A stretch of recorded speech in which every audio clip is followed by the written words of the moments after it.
Welcome to the Leading Edge podcast. Oh my goodness. I'm here with today's guest, Janek Grzegorzewski. It has been a privilege to watch this man push the limits of big air kiting, and it's a privilege to have him here today for one of my first episodes. Janek, how are you doing, brother? Yeah, good. I'm very happy to be on. Yeah, you're literally your first episode, so that feels pretty amazing. And what have been doing well. I've been kiting a bit. I finished my school, so now I'm fully back into the groove. So yeah, looking good. Nice. Well, let's get straight into it. Everybody wants to know, how are you doing? How are the legs and ankles? Yeah, could be better, could be worse. I mean, it's not bad based on what has happened and how I am right now. I think I'm doing pretty good because I can kite somewhat normally and I can do most of my activities, but the left ankle is definitely could be better. Could definitely be better. I actually just came from the hospital today because the ankle has been giving me quite some problems in the last few days. So went for an MRI, got a scan with the doctor, met with the doctor that was operating me, and he actually suggested that we're gonna do like hydraulic lubricant injection into my ankle, which is exactly what we did today. A nice big needle going down my ankle, which was not the nicest thing, but ankle is feeling a lot better right now. So the lubricant is supposed to just smooth the joint out, and it's kind of a game changer. I might need to do it for twice a year until the rest of my life. So so when I heard that, I'm like, I did screw up a little bit, but it is what it is, I guess if there is a solution that I can make, even that I can find, and even I need to do it twice a year, I guess could be worse. Right. I love that. You are one of the strongest guys I know, having been through everything you've been through, to just constantly be taking that approach, which most people wouldn't, obviously.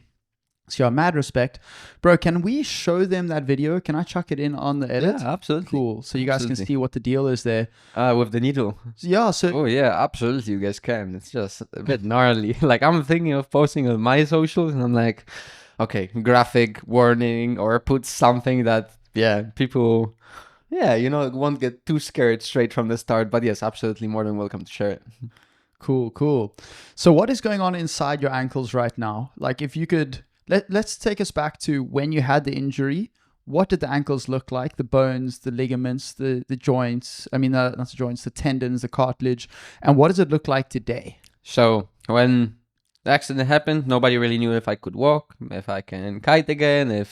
They said on the beginning that they can't even operate it, especially on the left ankle, which is still a problem today because they were it's literally so destroyed that they had no idea what can they do. One of the doctors even was like, I don't think we can do it. And then only later he came to me one of the mornings, and he's like, hey, I thought about it before going to sleep last night, and I think we can make it happen. And I'm like, bro, if this guy is thinking about how to operate the leg before he goes to sleep the same way as I'm thinking about, I don't know, how to do tricks before going to sleep, I was like, okay, he's my dude. He's definitely my guy, full on trust with him. But the ankle was so shattered. You have this ankle joint, right? And the joint rotates on this little ball. And I think that that the top part is what got destroyed into 6 pieces. So right now, even though they put it back together, it's not as smooth as it was. I'm missing usually the ankle has a little bit of space in here, and mine is kind of compressed right now. So that's why it's a little bit hard to move it. But with this hydraulic liquid, whatever this thing is, it's definitely already feeling better. So before completely destroyed, right now back together, but I'm still having some problems with this compression, which I think is going to be quite hard to honestly recover. And other than that, honestly speaking, everything else is looking pretty good. My right leg is back to 99.5%. No way. My right leg is super huge. Good. So when someone is telling me oh yeah, I broke my leg, I'm like, oh, you chilling. Yeah. You're fine. My right leg is what was looking very bad when I got injured, the bone sticking out, everybody was like, oh my God, open fracture, whatever. But it's super easy to fix actually, because it's if you just break your bone, which doesn't actually move, you just put it back together and it just needs to heal, but the bone will grow again, the problem is if it rotates on any joint that actually moves all the time, ligaments, that's a little bit harder to fix. Yeah, makes sense. Makes sense. Wow. Okay. Well, amazing that the ride is doing so well. Yeah. Does it feel good? Yeah, the right one is, like I rarely have problems with it. Very rarely hurts me. Like all the mobility is completely back. Strength wise, it's also very good. So amazing. Yeah, right one is very nice. Amazing, man. So I understand that the left one before there was a concern about whether or not one of the bones would join. The small one, I think, is that the fibula? That's actually in the right leg as well. In the right leg. Yeah, that was actually in the right leg. Yeah, that was. I'm getting confused, but the smaller bone in your leg, there is the tibia and I think... And fibula, yeah. Yeah, tibia and fibula. And I think the fibula is the smaller one, if I'm not mistaken. Might be wrong. But the smaller one, the thinner one, that one was not connecting. But yeah, after they made another scan, or not a scan. I know. They were making my last surgery when they were taking the metal out, and they were like, oh, either we'll take it out or not. It depends if it's healed or not. And it was actually healed. So they took everything out and I'm metal free. Amazing. Okay, so we'd love to see some pictures. If you're all right with it, I would love to throw up some like x-rays and some of the past stuff. To put a little bit of emotions in there. Yeah, it's good for people to understand, because if they hear the words and you're such a positive guy, I think it's easy to underestimate the extent of the damage.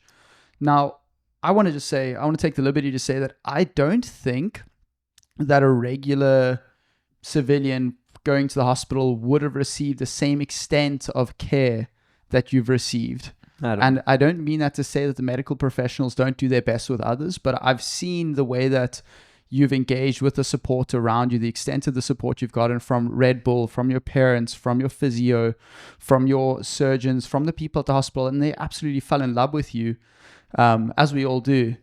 So it seems that you are so, like, if this had happened to somebody else, I'm confident they wouldn't be walking again. Like, I would be amazed if they would be walking again. Yeah, I mean, it's definitely, a little bit rough, the whole recovery. I was also like really pushing the rehab for like 1.5 years. And then I kind of just stopped because I didn't see the progress going. So I literally just didn't do too much because nothing was happening. But now that I'm coming back on the water and I'm like, I'm actually still having way bigger problems than I thought I do have when I'm like, not doing too much, when I was in school, not giving the real physical exercises that I was probably needing to give in the last few months.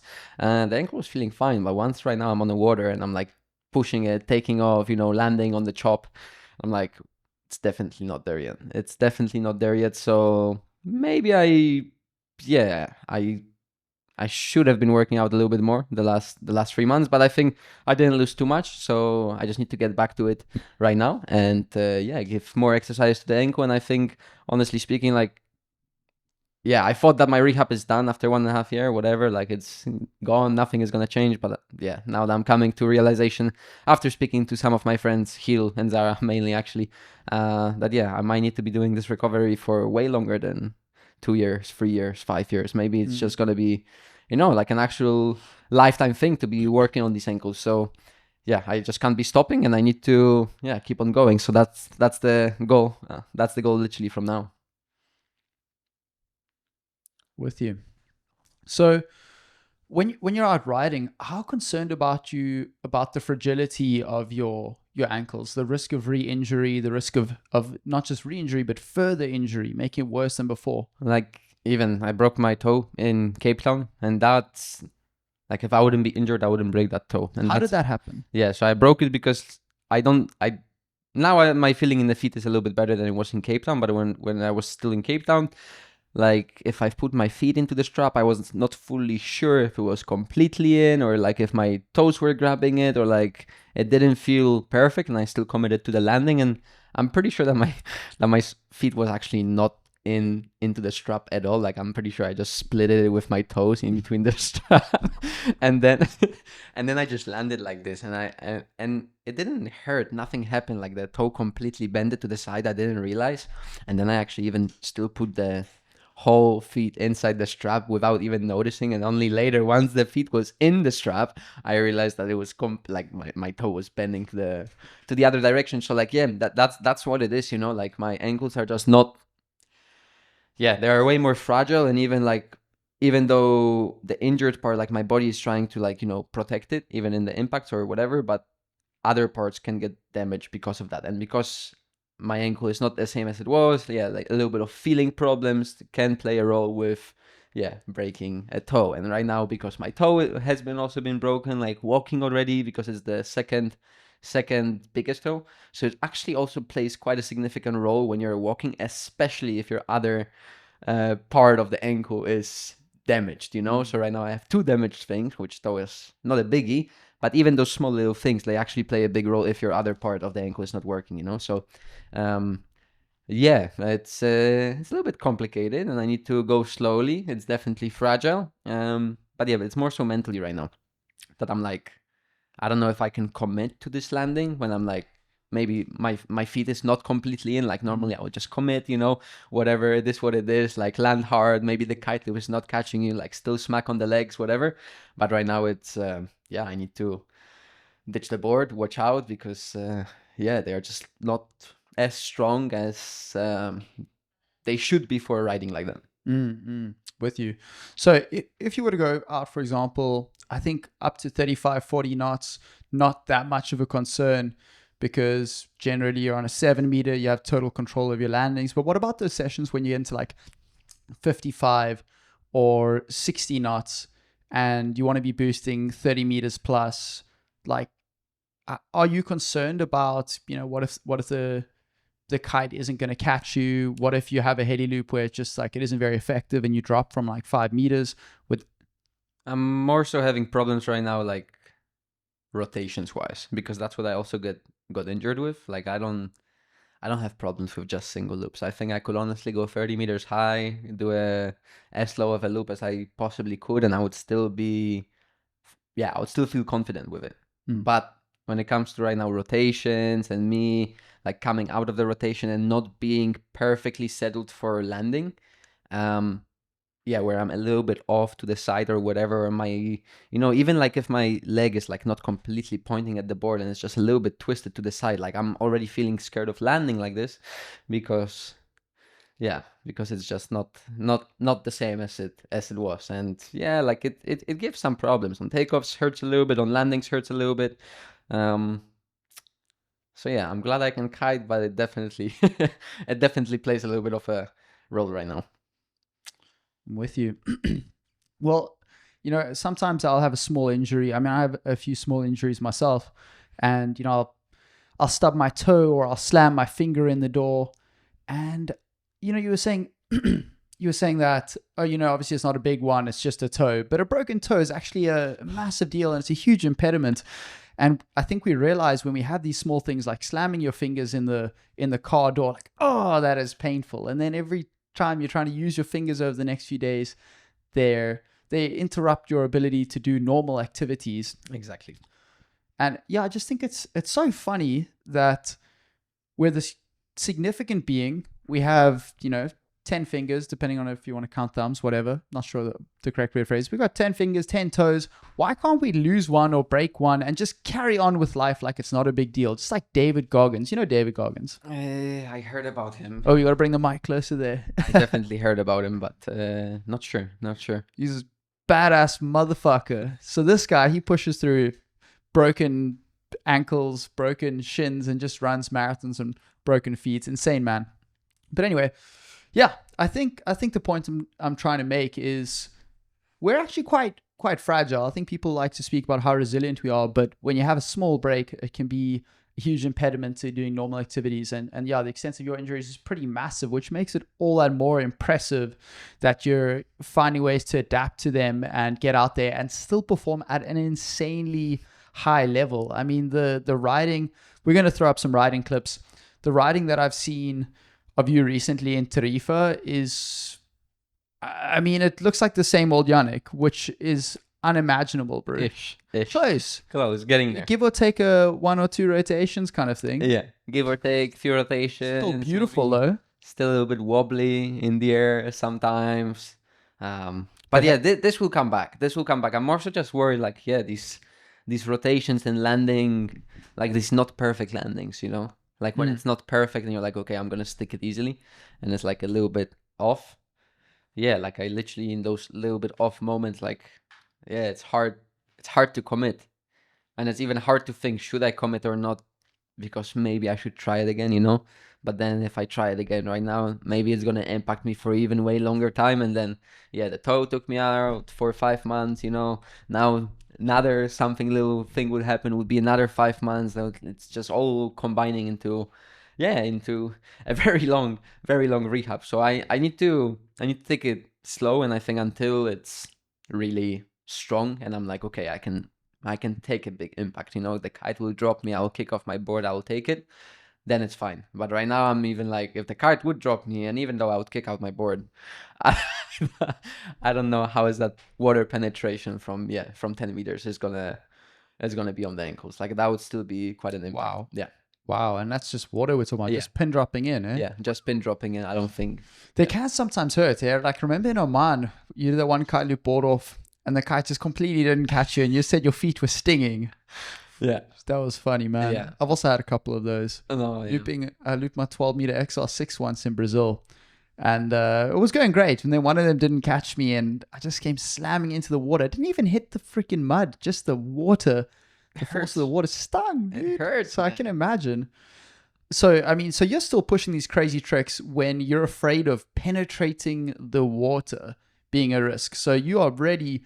You got to be in control when you're out there. Yeah, I can't push it like Yeah. properly. For sure. That I get that. So what are your ambitions in terms of how good do you want to get again? Like, how far do you want to push it? If we could measure it in a trick, what kind of tricks do you want to be able to do down the line? Definitely doubles. I don't think I want to go for triples. Firstly, I'm not a huge fan of them. Secondly, maybe a little bit too extreme for too little of my original style. Maybe let's call it that way. But doubles for sure. Like I definitely want to get them, you know, and I think I can do a lot of tricks with doubles. I just need to. I don't think they're even hard. Like actually, I think I can actually do it. Like I think I can go grab a 6 and I can do it. But For fuck's sakes, can I just say I don't think doubles are hard either. I don't think so. Oh my god! And honestly, the problem with saying this is people be like, "Oh well, why aren't you doing them?" And I'll be like, "Bro, I'm on a fucking XR. Come on, it's a high jumping kite, but it's not a fast catching kite." You know, I was even on a 7XR Pro. I haven't ridden the XR for a long time. I love it. It's honestly my favorite kite, you know. And everybody is just doing those doubles right now, and I just see it, you know, on Instagram and everything, and me like haven't done a double yet, you know, and I'm like, I just don't think this XR would actually do the double. And I went on a Fuck walk, no, you the know? 7XR cannot double. I would even say the 6 can barely double. Yeah, you know, and I went on the water and I'm like, I'm coming back and I'm going to hill. I'm like, you know, either I'm still not feeling confident, but this kite won't double. And he's like, no, yeah, like you need to get the pace. And pace is good. Pace apparently is super nice, but XR, I mean, it's my favorite kite because it's how high it takes you, you know? So like I actually love the XR, and I'm gonna stay on this kite probably for way more than actually pace, to be honest. I prefer height rather than the speed of the kite, but nonetheless, I will definitely try to get something faster and yeah, commit to those doubles. But in a little bit. I'm with you, brother. I'm also going to do them. Here's the thing. You're going to hear me saying it right now. I'm going to go do double loops, and then I'm going to come back and say they're scary, they're high risk, but they're not difficult. And the problem that we see right now, the problem that I'm seeing in Backle and all our comps and all the other comps that other guys are running is they're overscored, and it's the only freaking way that people with mediocre talent or mediocre ability can keep up with exceptional people and make it look like they somewhat have the ability to be out there, somewhat have the...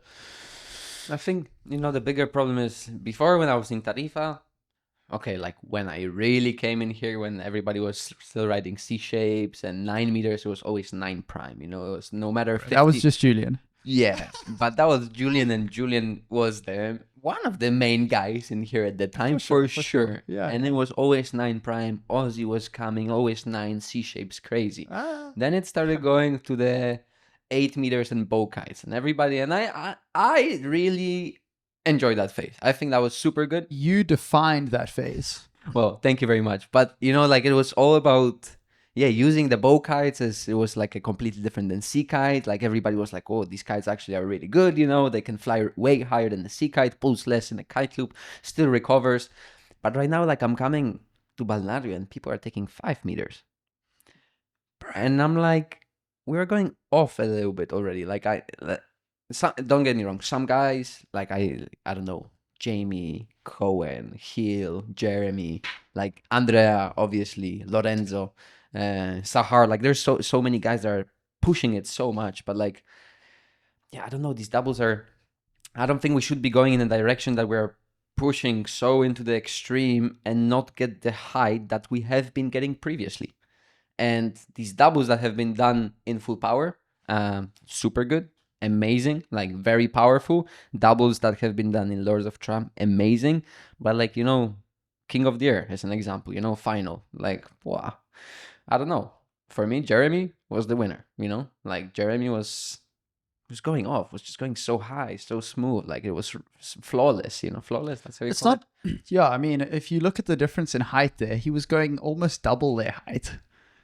It was like seeing, okay. Yeah, guys taking the guys that you just mentioned, high level riders. I've heard from guys like Cohen. It blew my mind. I interviewed Cohen for Fight for Flight season 2 when we were in Maui. And I asked him what he thinks about double loops, single loops. And he said, well, single loops don't scare me anymore. I can do everything I do in single loops and it doesn't scare me. And that was the moment when it hit me like, this is why we need the doubles. Because Cohen is feeling so in control that he can be out there in 45 knots on an 8-meter kite doing absolutely crazy stuff and he isn't scared anymore. And I don't think he was bragging, right? No, so Cohen is not. So I get it. I get the need to push it a step further and to find other ways to differentiate and from the rest of the riders. Me too. But you got to do that when it's actually strong enough wind to get onto a 7-meter kite. And I also got to say, I don't want to see dudes on 6-meter kites. Okay, look, the only time you should be on a 6-meter kite is if it's over 50 knots.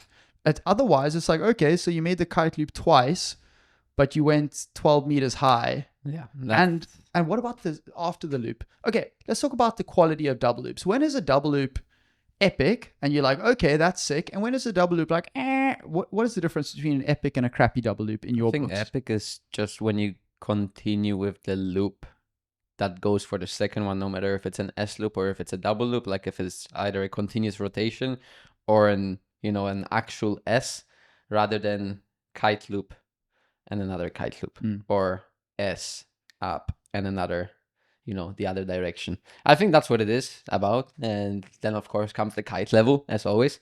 But once people like make this loop and then it recovers and then they go down again, and the line, like you're doing a kite loop and then you're doing a down loop on the way down, which Jesse Richmond has done very, very long time ago, actually. Very long time, if not even with a handle pass. But I think that's what it is. And like everybody needs to practice the doubles. So like I'm not also on the side, yes, you can do doubles only in 50 knots because probably that's also not the case. You like don't want to go in 50 knots and practice your most wild thing that you've never practiced before in lighter wind conditions. So like I also get it. Everybody goes in 30, they do those very small doubles and they try to prepare themselves for doubles that are going to be in stronger conditions. But nonetheless, I'm going to Balneario right now and I'm like, like, I don't know. Like, I just think it's going a little bit wrong direction. And yes, as it has been going in competitions and how some of the riders are performing it, I'm loving it. I'm really loving it. But then comes the triples and the triple looks as bad, in my opinion, as the double in very light wind.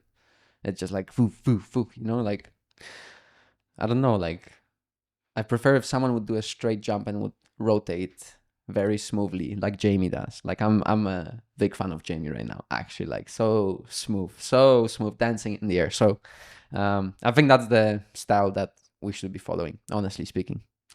I'm with you. No, and I think that's a valid point. I hadn't considered that people do need to train their doubles in lighter wind. They don't want to pull them out for the first time in 50 knots. So yeah, that's That's valid, and I get that. Nonetheless, I'm going to Balneario and people are on 5 meters. I know. I've never seen that before. Okay, what is the skill set required? What are the fundamental skills sorry, let me take a step back. I asked you what are the things that separate a crappy double, an S loop from a good one, and I want to add to that list, and you touched on it briefly, where the rider is traveling when the second loop kicks in. Are they still on the way up? Are they at the apex of the jump, or are they on the way down? Yeah, Because that depends. the majority of the double loops that I'm seeing, the rider is on their way down when the second loop or the S loop or whatever is happening, and that just makes me want to throw up. I want to lie down on my bed and I want to throw up above my face and just let it fall back in my face, and I want to fall asleep in my own spew because I'm so disgusted. Also, not my favorite thing. Not my favorite thing. But like again, it's a hard thing to say because then we still have this thing of, okay, let me practice it in a worse way. That's how I've been practicing actually. Like practice it on very light conditions, practice it very badly with horrible style. Once you land it, then correct it.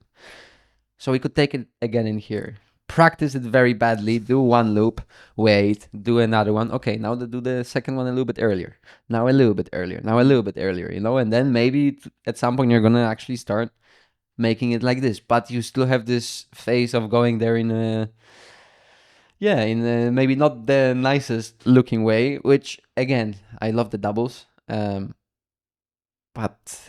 I'm more a fan of smooth tricks that are very high in the air, and I think high is what people want to see.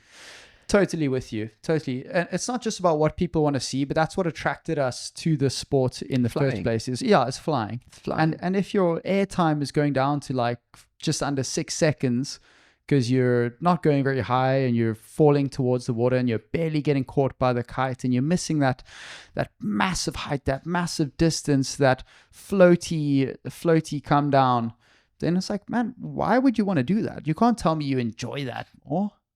I also, yeah.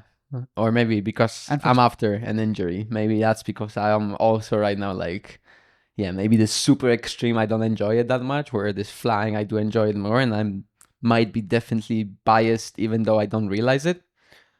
But yeah, as I said, flying high is what I'm definitely more up for than these triples. Again, doubles awesome. Like I've seen so many awesome doubles, and triples actually I've seen some triples as well. What are some of your favorite doubles and triples that you've seen, if you had to name a couple dudes? Doubles, I think Heel has always been with the doubles looking very good, but I mean Lorenzo right now with Harlem Kites and Jamie as well with his doubles.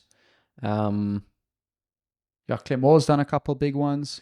Yeah, but even the one with Liam, the triple that he did in Tarifa, or maybe it was the angle that is coming like from the bottom. You know which clip I'm talking about? It is a very flattering angle. Yeah, I think Julian filmed that. But like, I'm guessing it could have been Seb though. Actually, like super good. Probably Seb. Yeah, with you, dude. Cohen's one in, I don't know if it was in Lords of Tram 2 years ago. Well, 2 editions ago. Absolutely spectacular, huge yank. That's what I want to see if I see someone doubling. I want to see them getting pull in the second loop, because fundamentally that is why we loop the kite. You don't steer the kite in front of you so that you can fall towards the water. You steer it in front of you so that you can get shot downwind. Yeah. So that you can just fly. So instead of going up, you're like, woof, you got the wind in your eyes and you freaking start watering. That's another thing I see right now, which they do it because they want to land a trick in the competition, so they try to perform it in a way that it still looks the same. Well, what I'm trying to say is riders right now are, for example, letting go the bar a little bit when they are pulling the loop. So it actually rotates a little bit. It's not that powerful. If it's not that powerful, it won't push you that much. If it's not going to push you that much, you have actually more line tension for the kite to recover quicker. A lot of riders I see right now, they are pulling it, with the bar like halfway released just to get the trick rather than to perform like a powerful move. So yeah, again, it's technicality. I always like technicality, to be honestly speaking. But again, I think we're going a little bit off, if that makes sense. Right, I'm with you. I'm so with you. And yeah, I mean, everybody feel free to ride it the way that they want to ride. I think that's important. But also, I feel like it's important that Big Air takes a direction that is going to attract more interest from the rest of the world. And honestly, if I think about all the mainstream viewers out there and what they're likely to enjoy, it's not going to be 12-meter high or 9-meter high double loops. It's going to be 20-meter high single loops with multiple rotations and, I mean, gorgeous riding. Anyway, on that note, perfect segue. Shall we have a look at some of the tricks from Red Bull King of the Air Final, the latest one? So what we're going to do here is Janek's going to watch the clips. He's going to judge them. I'm also going to judge them. And then we're going to see who we would have crowned as our winners. And then we're going to discuss it. I'm a little bit of out of judging experience at the current moment. And what is the criteria for King of the Year? 30% height, 70% height, 30% extremity? They might have made it 60-40. Let me Google that so long. But I think the important thing is, what I would like to know is who is Janek's winner? In the last one. Yeah, I want you to judge it as though you are the judge, as though this is your competition. You decide what wins. So you've got a pad over there, and you've got numbers 1 to 9 for these video clips. Right now, you're watching video clip 1. And I think that is Lorenzo. So we are going to overlay this. Oh, give me one moment. Let's get a little screen recording going on your laptop. Options. Record entire screen. Record to desktop. Boom. Boom. All right. So Lorenzo coming up. I think it's an S loop. Very nice. Kite low. I think for the wind conditions that it has been there, it was proper.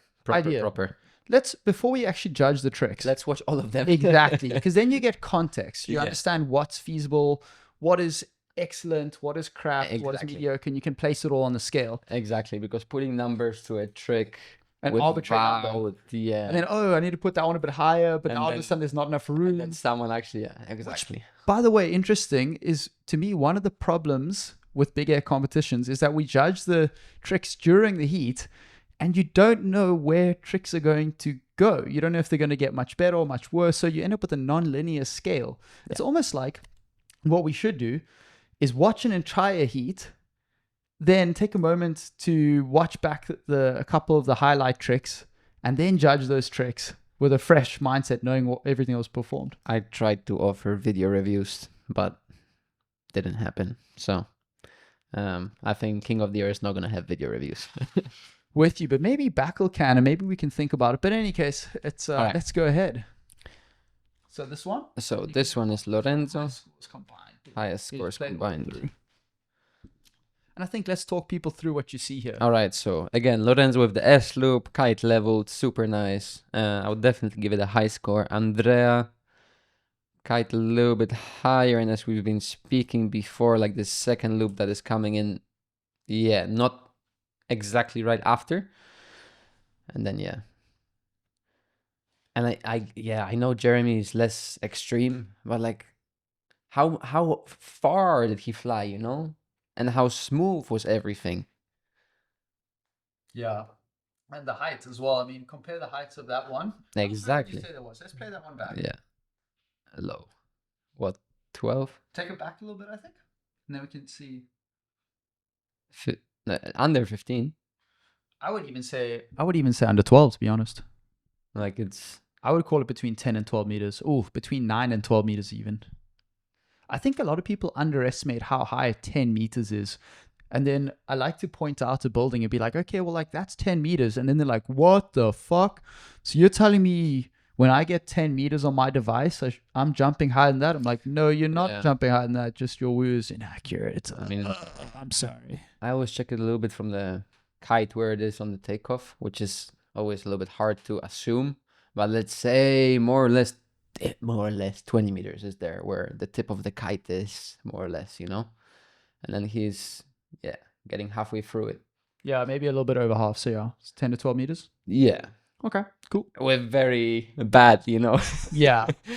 But it's a fair approximation. I like Alright. to do the same. Andrea. It's a little bit hard to see on this one, but I think Is that a this one front roll double? I think contra? this was super nice. It's a little bit hard to see, like, with a different The perspective. FPV, yeah. So what was that? It's hard to see the height, which is, I think, pretty crucial too. Was that a front roll? I think without a front roll. And it was a Oh front yeah, roll it is a takeoff, front roll. Yeah, front roll on the takeoff, and then S loop with a board off on the second one. I like it. I like it.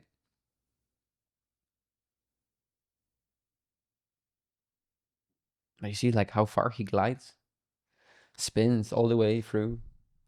Yes, it's less powerful and less extreme, but like this compared to the other one, like, for me, not even Jeremy. Like, if I compare these two, whatever Jeremy needed, I think it was 4 back rotations with a board off. 1, 2, 3, 4. 4 back rotations, kite loop board off, compared to... Look how late he puts the board back on. Yeah, exactly, It's awesome. Awesome. To this one, which is, again, what, 12 meters? That one was lower. That one's for sure lower. 10? Yeah, I would say under 10 meters. Yeah. I'm surprised this kite catches him, but... Oh, and check how he landed. Look at that little landing there, bro. It's fucking wild. You try to land blind, dude. No way. Yeah, dude, take it back. It's insane. I only noticed that yesterday. Actually, was checking out Colin's Instagram. Bro, he fucking landed blind. It's so hard to see, but he did also end up crashing it and smashing into the water. It's questionable whether or not that should be a land. And that scored very high, by the way. Nah. Yeah. I Really? can check what it scored. Yeah, that was one of his top 3 scores. Whoa. No.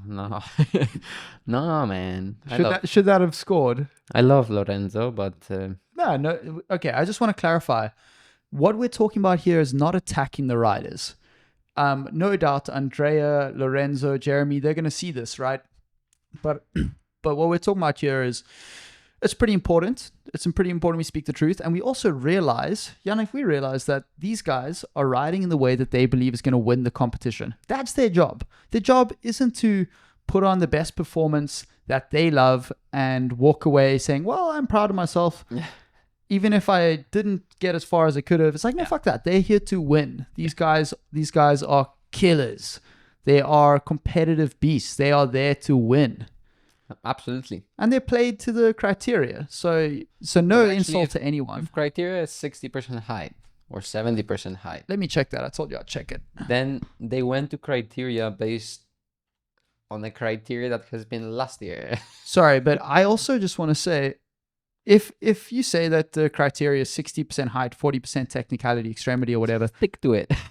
Yeah, well, actually, what that would mean is if you go higher than the rest of the fleet, the highest jump of the day, and you just do a straight massive jump, then theoretically you should get full marks on the height.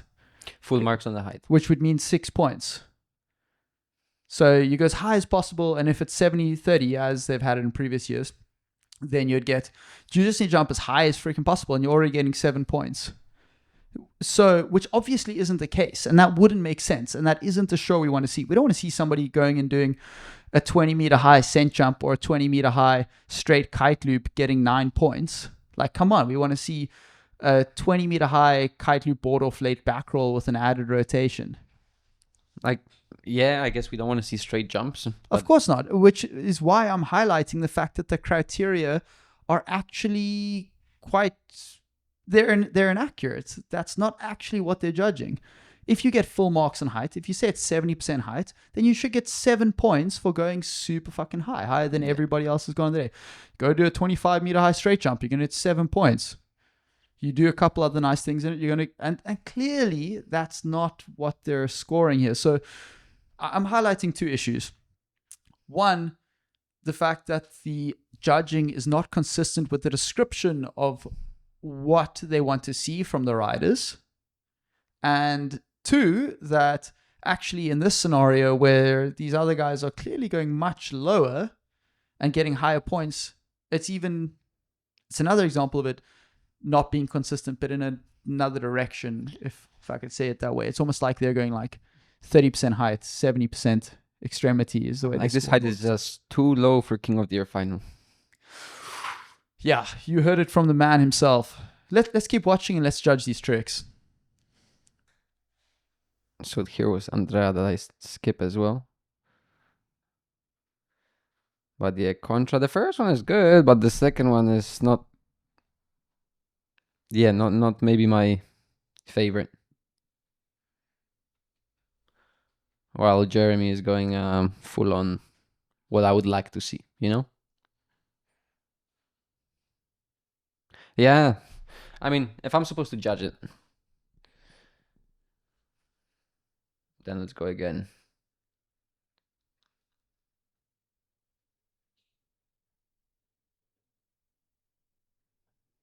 Putting a number to these tricks is definitely not an easy thing.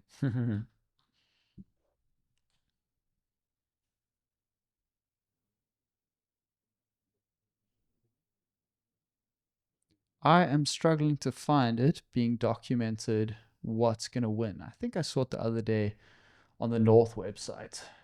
Let's see. All right. Well, one thing's for sure. It used to be 70-30. That was the description. Now they might call it 60-40. I think that concept is fucking stupid. But anyway, let's move on. Let's move on. Let's judge some tricks. All right. Okay, you watched them all? Boom. Let's go. All right. I'm going to set a timer for each trick. We'll get to judge it once, and then we'll get to rejudge. So I have a pen. this page over here. Opa. Opa. All right. So you can write your score in for trick 1, 2, 3. Cool. All right.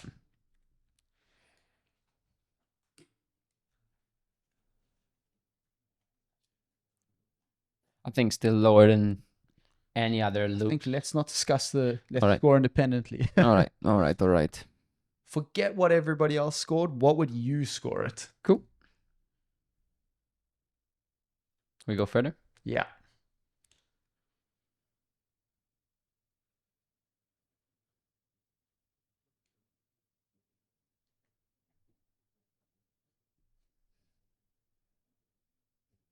Yeah, interesting.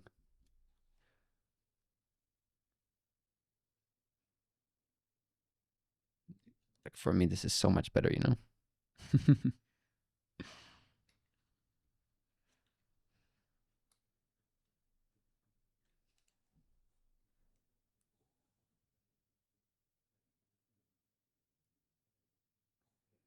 Just this one, yeah, no talking.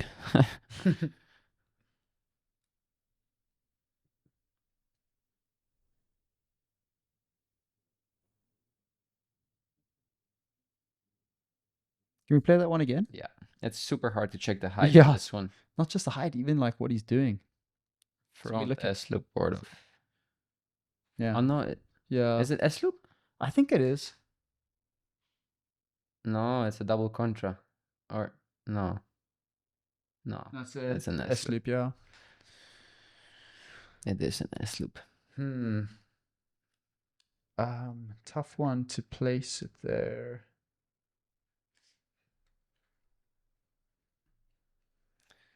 Yeah, man. Okay, I said I'll set a timer and I didn't. It's a wonderful ADHD idea of mine. Okay, there's our timer. It's going.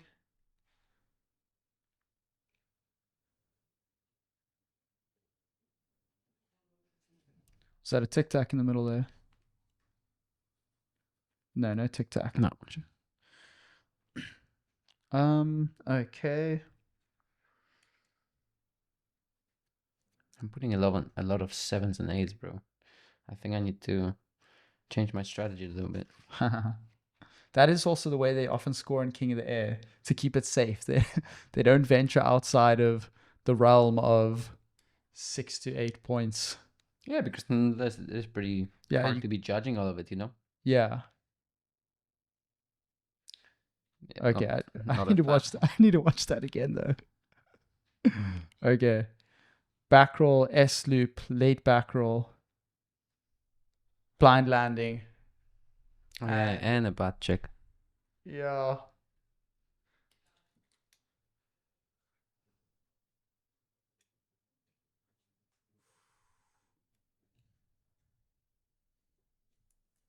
Let's watch that again.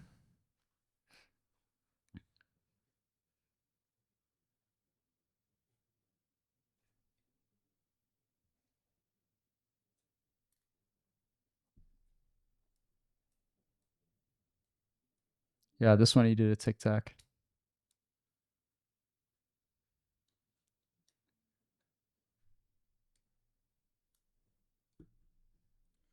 Okay. Would you like to rejudge?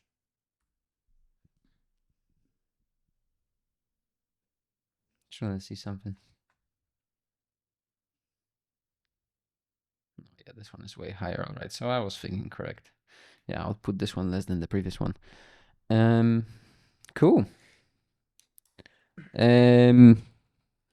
All right, you ready? Okay, First- so for starters, I think we can go mark down here. Lorenzo, I think it went. The go twos are. So it goes Lorenzo, Andrea, Jeremy, Lorenzo, Andrea, Jeremy, Lorenzo, Andrea, Jeremy. Okay. Yeah, exactly. Lorenzo, Andrea, Jeremy, Lorenzo, Andrea, Jeremy, Lorenzo. Sorry, guys, if my mic has not been to my face. I'm a noob at this podcasting game. Cool. Let's add up our scores for Lorenzo. Yeah, Cool. I'll grab a calculator. Oh, no, I don't have one because both my phones are over here. You got your phone? Yeah, I do. I do. Well, usually I'll try to work my mind a little bit because I have not been doing maths for a long time. You can't say that when you have a calculator in your hand. No, I'm giving it to you so you can Okay. use it nicely, Okay, you give me know? the scores for Lorenzo. All right, 7, 7.5, and 6. So what is that? 20.5. You can write that down. Cool. And let's get Andrea's scores.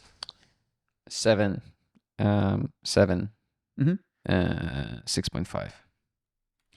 Oh, also 20.5. And let's get Jeremy's scores. That'll be the highest one. 8.5. Mm-hmm. Jeremy 7 and 8. 23.5. All right, let me go through mine. The one thing I must say that is unfair in this whole process, we've only judged we've only judged the tricks that was given the top scores by the quota judges. We aren't looking at the whole heat. So they might have performed each of them about another 5 other tricks, more or less. Probably they perform about between 7 and 10 tricks per heat, maybe more because they're on small kites. They're not covering a big distance. They can come upwind very fast. They could even perform as many as like freaking 13 tricks, like I think Mark Jacobs did once in Kota. Oh, what a legend! So already I'm seeing an issue here that one of the tricks for Lorenzo, that one of the big butt check, I scored it a 5. I subtracted mad points because he landed with his face. Yeah. So his other tricks from the heat probably would have scored higher than this 5. I mean, it's my lowest scoring trick that I have put as well. I didn't put a 5, I have put a 6, but it is the lowest out of all of them. So Dude, how sick is that wallpaper? yeah. Fucking gorgeous. Okay, so Lorenzo 5.8 plus 7.3 plus 5. So I'm giving Lorenzo 18.1. Andrea 6.6. Sorry guys for this boring ass part of the podcast. 7.1 plus 5. 18.7.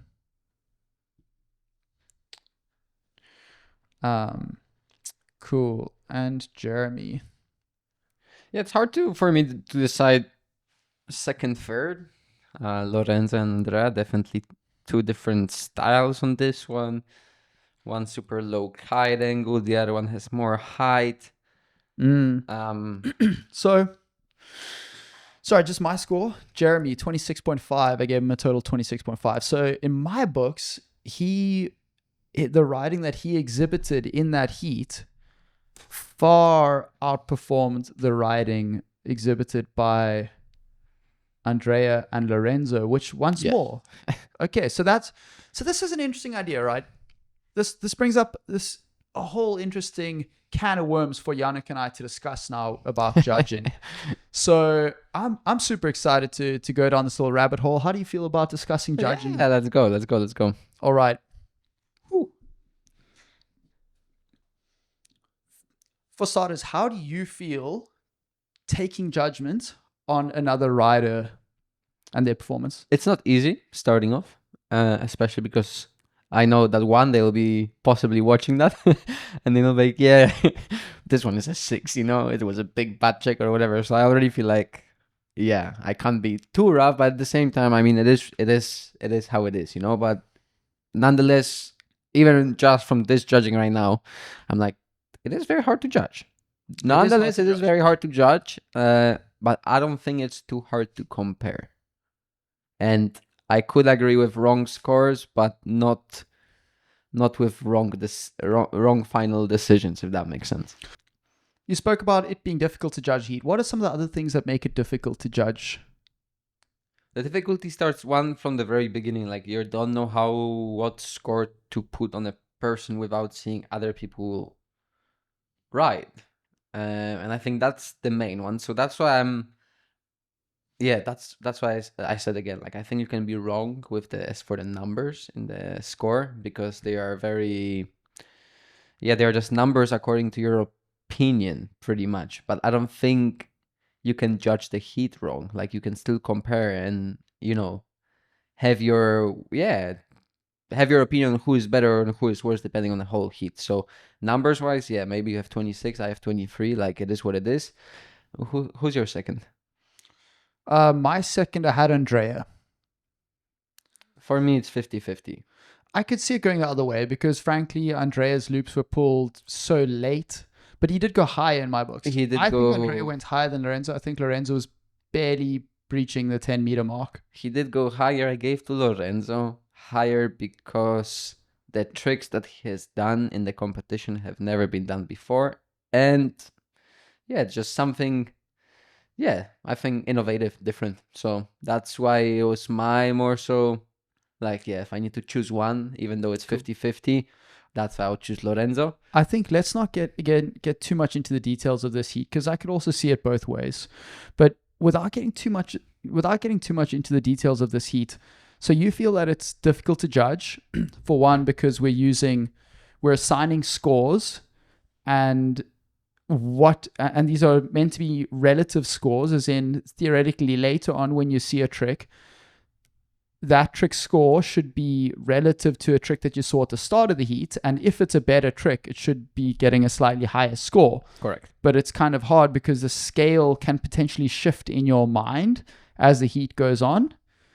So that brings up a bit of an issue with the method of judging that King of the Air is using, and that Backle, like my organization, is using, and that GKA is using. That we're assigning these numbers, and theoretically the numbers are supposed to make it a bit more objective. It's supposed to make it a bit more quantifiable and remove some of the bias and just say, okay, well, let's just take the numbers from this panel of judges and add them together, and what we get should be close to the truth. But now, scrapping that concept, what if we watched a heat, it was you, myself, some other judge who was maybe who had a bit of a personality test, and we made sure that they don't have any significant biases to affect their decision, and we just watched the heat in full, and we just voted, and we said, based on the criteria, which is the one best trick or the two best tricks, who do we feel was the judge? Who do we feel was the best rider in that heat, the second best and the third best? And then we just voted on it, and we did not move on with the comp until we agreed with the conclusion that we reached. That's why video reviews, because in my opinion, it's just dumb. Like, you don't see everything. How many times have we had to rewatch Andreas trick? True. And what, the judges see it from the tower 100 meters away and they see if he did a board flip or not. And If he landed blind or not. oh, super We hard. didn't realize it until I did not know. I was there, you know? There's so many issues with this method of judging that we use.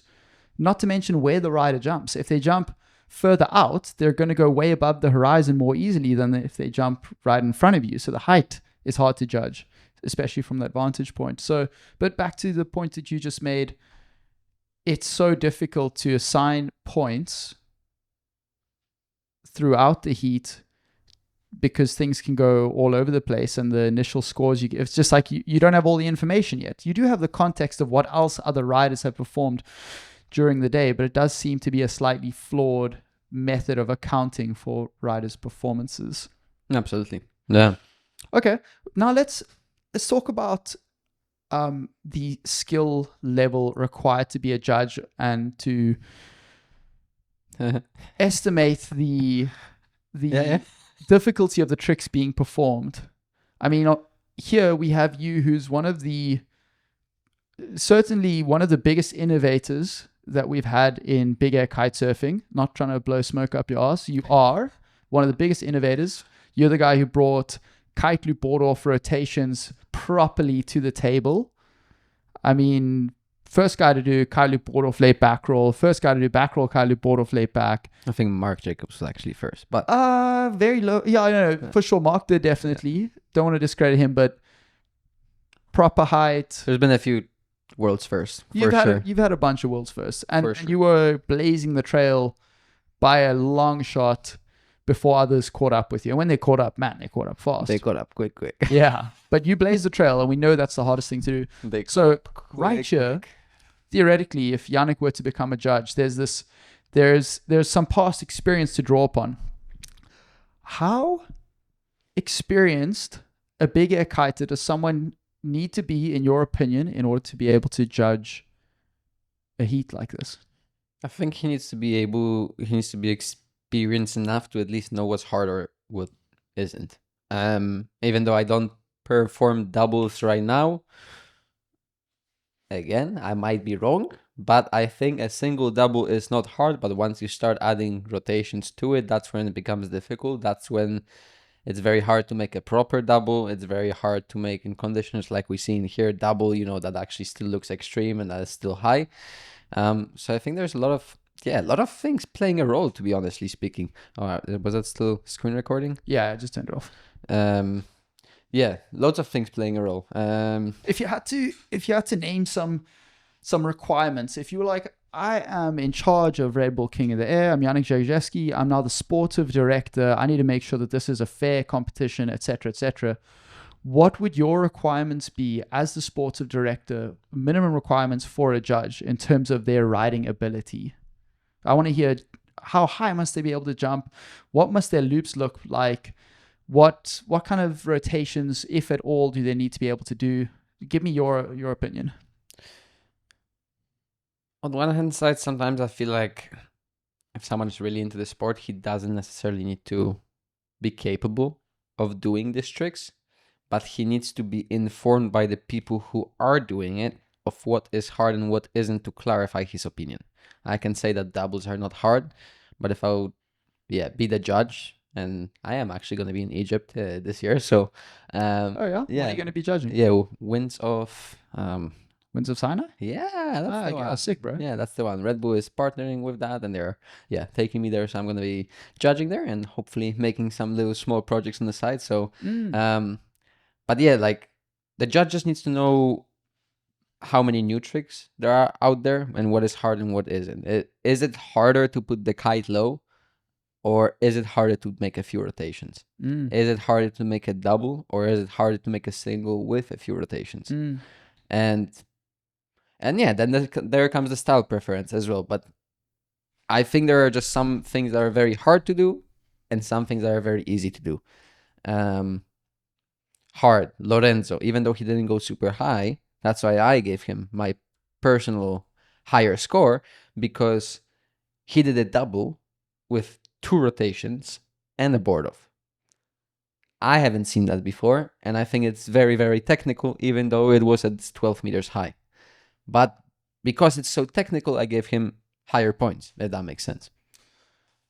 Yeah, so I want to pull up an example for you here of one of the Red Bull judges. Don't worry, I'm not going to reveal who this guy is. Janek, you are not shit-talking anybody. Who is he? Okay. Who's he? Let's just have a look at some of these clips. Now, this guy has been a Red Bull King of the Air judge for many, many years. I've scoured his Instagram and I have not seen any big air riding at all, but I've seen a significant amount of wave riding stuff. Should maybe be judging wave competitions. Again, I think you can be a good judge without being capable of doing the tricks. That's so interesting, because I mean, big air has so many different ways of expressing yourself in big air. You can go extreme kite angle, single loop, single rotation, just getting caught by a kite on time. You could go multiple rotations, board offs, not a very extreme angle, getting caught early and doing more rotations whilst you're doing multiple Haley loops. You can have all different kinds of landings coming in from freestyle, blind, unhooked. Stig actually tried to do a handle pass, a kite loop late back handle pass in in Backle Battles, the latest episode, which you should be able to see soon. So there's just this whole massive universe of tricks that can be performed. And do you expect a guy who cannot do a kite loop at 10 meters, not even say 50 meters, he can't even do a kite loop at 10 meters, to be able to judge all the stuff that we spoke about and say that rider is better than that rider? Yeah, no. Because I feel like the answer that you just gave me is like a wishful theoretical. No, because I was checking it from other sports. I'm like, well, there are coaches, there are judges. I had a fencing. I've been doing fencing for 7 years, and I had a coach that, he was not fencing anymore. But if you would ask him about any single thing, and it's very technical, like especially when you're actually judging, like it's, if we touch both of each other, like, well, I don't know what's the name in English, like with the sword. It's not a sword in English. It's called... You poke each other. Let's just go with that. If you both poke each other at the same time, then it's technically like nobody gets a point because you both poke each other. But if I just touch your... I'm forgetting the name of that. But if I just touch your sword and I poke you, it's my point. So those very little things, like just touch and point, that's already changing the whole thing. But that's different, because there is a clear... it's actually quite clear to give the points because the rules are clear. You can see, okay, correct. It's like, did you hit the guy who hit who first? There's the definitions of the sport are much clearer. Correct. In big air, it's like it's more of like a dance. It's like it's more. Yeah, I think you're right. I think you need to have some level to be capable of judging, and I cannot think of one judge that I was like, he's a really good judge in kiting. Really? Let me finish the sentence. That I'm like, he's a really good judge. That he's a really good judge, and he does not kite. I do not know one that I'm like, I would take this guy for the next one. Gotcha. Who are the best judges? Marine, I think he's... Absolutely. Marine. I also want to put Tristan Hattu in that book, founder of Lords of Tram. I honestly don't know. You guys had a little bit of beef a while back, eh? Yeah. Let me maybe not answer this one. Let's not go into the details there. Yeah. No disrespect to Tristan. Just, I will say that when you run a competition, you got a lot of stress, you got a lot of stuff going on. Absolutely. Sometimes we, the organizers, can get short with the riders, and we'll just leave it at that. Yeah, absolutely. Okay, but back to it. So there are some high level riders. Dude, I'm gonna share my perspective here. I'm maybe a little bit less PC than you. He's bad. Oh, This guy is bad as well. fuck. They all suck. Oh, you want to hear the truth? Video reviews. Yeah. Let's talk about how we could reinvent judging. Video reviews. That's just I've said Video it reviews. so many times. Like We'll get there. We'll get there. We'll talk at some point about how we can reinvent judging. Truth is, I have worked with a lot of judges. I've trained a lot of riders. I've trained a guy, Roy Raviv, who within about a year and a half, maybe a year, was doing kite loop board offs. He was doing boogie loops, kite loop board. He was doing late backs. Mad respect to this guy. And when I said, Roy, I would like you to judge Tata Juba Fest, he was like, man, I can't judge it. These guys are out there. They're putting their lives on the line. They're risking so much. And I've only been kiting for a year and a half or something. I don't think I can be a good judge. And I was like, well, first of all, you're riding at a high level, pretty close to these guys. Not nearly as good in the sense that he's not getting the height, but you actually do have some of the basic understanding. Again, kite loop board offs, late back rolls, and boogie loops. I would say that he was doing them about like 6 meters high. Sometimes you get 9 meters high or something. So pretty decent level at the time. And he was like, no, I cannot judge this thing because it's a big responsibility. And he acknowledged the responsibility in the task. And eventually I convinced him to judge because he was one of the best options we had. And he did a great job. He's judged several events for us now. I've always been happy looking at his scores. I've always been happy with the scores he's giving. I guess what I'm saying is, in my experience, the guys who aren't actually high-level big air riders, I would not trust them to judge. And I'll tell you what, Roy Raviv, who is one of the lowest level riders that I've had judge in Backle, is a way better rider than every single one of the King of the Air judges from the past few years, barring the latest maybe 2 Kings of the Air. Because in the latest one they got in Marine, pretty sure they had Tristan. Right. But take it back before that and look at the judges. Look at the judges. At some point in a podcast, I'm going to bring them up. I'm going to show you the names of these guys. We're going to look at the riding clips of them. And you can tell me if you think these guys should be I will leave. deciding. Yeah. Janek doesn't want to be involved in this controversial shit. No, I'm staying out of it. So yeah, I think it's just ludicrous to me that these are the guys judging. But hey, let's take it back. Let's reimagine what should it look like. Let's say Janek and I, Backle 2.0, we're to reinvent everything. What would judging look like? I think I love the judging that Backle actually had with the whole system. I think that was the most fair that any competition has had. And maybe some people can disagree as for, yes, the format was too technical, or I don't know, the format was going less into the extreme and only, rotation. And some people might like it, some people might dislike it. But nonetheless, as for the format that we had and as for the scores that have been given to the format given before the competition, I think that was the best judging system that we had in kitesurfing.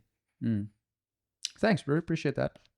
Appreciate the acknowledgement of the hard work we've put in. It was taking everything into consideration, you know, every single rotation. If the rotation was before, if it was after, you could add like your own extra points if you didn't agree exactly with the system. Like if, I don't know, you saw only a normal kite loop should score 4. And then you saw this kite loop being, 25 meters high. You don't need to score it 4, but you still have this baseline for every single trick that actually exists. And then, riders before can actually, hey, like this trick is way overscored, or like everybody can actually agree on what's hard and what's not hard. And then people can actually adapt to the given format already that can't change too much. You can't just, this trick is being scored 6.5. You can't, like if it's going to be on a normal height, not going to give it 8.5. That's just how it's going to be. So it just makes everything simple. And again, people can disagree as to the tricks and the difficulty of it, which maybe might be corrected. But as for the format given, hey, this is that, it's perfect. It's perfect. Cool. So what Janek is talking about is we developed a tool with my friend Fabi and his colleague. I think the name of the company is J19 or F19. Yeah, I think F19. Anyway, so they developed this tool for us, and we integrate that tool into heat scoring, which is owned by Michael Erickson. Big shout out to Michael for being so supportive of everything we've been doing over the years. And yeah, I could go into details there, but trust me, what a legend for us and for the sport. But basically, the scoring tool allowed the judges to be a little bit more objective about what they were seeing and to remove some of the biases that we all have. A little bit of a story here. I was judging Bakkel Tatajuba Fest, the first one, and I remember judging this heat with Janek Grzegorzewski and what's his name now? Who else was there? Man, what is his name? Guy from Iliad de Guajarú, super good rider. Anyway, judging this heat with these three guys, and Janek started out the heat not doing great. I think his first 2, maybe 3 tricks weren't great. And in that moment, I observed my thoughts, and I saw, I'm thinking, come on, Janek, you can do this on one hand. And on the other hand, I'm thinking, you've got to judge the riding that is going on here. It does not matter who is in this heat. It does not matter who your friends are. You have a responsibility here. You're the CEO of Bakkel, and you're being a judge here. And I do think I'm quite good at observing my thoughts in this kind of inner speak. And I'm happy to be quite open and honest about the thoughts going on. And I think some people might not have been aware of that inner speak going on when they were judging that heat. But I observed for myself where I had the absolute best intention to crown the champion of this event totally fairly. And there was a brief moment where I thought, oh, so it was biased, wasn't it? Yeah, there was a bit of bias. I know the result was great. You know, luckily for my internal dilemma. Oh, thank you though. I appreciate the judging criteria.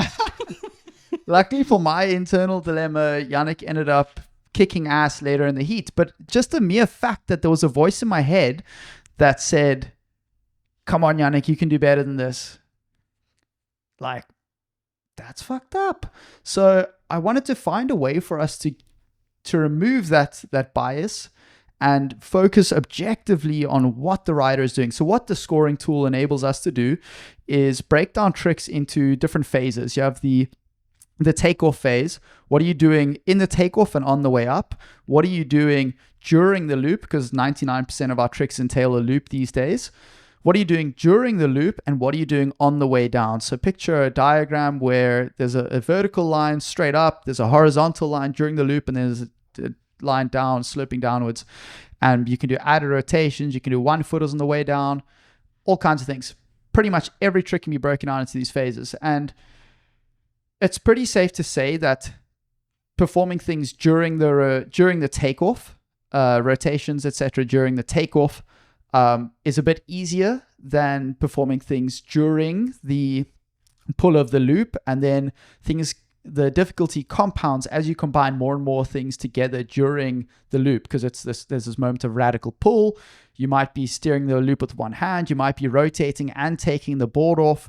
There's a hell of a lot of stuff going on, and then it gets a bit easier to do things on the way down. So Xavier, Kane, and I try to give weightings to all the different tricks, all the different components that make up a bigger trick. For example, a back roll, kite loop, board off, late back roll, maybe now it could be a tornado, so 2 late back rolls, and an added rotation on the way down, and putting the board on very late. That is something that we could score using this tool, and then we could give a score for the height.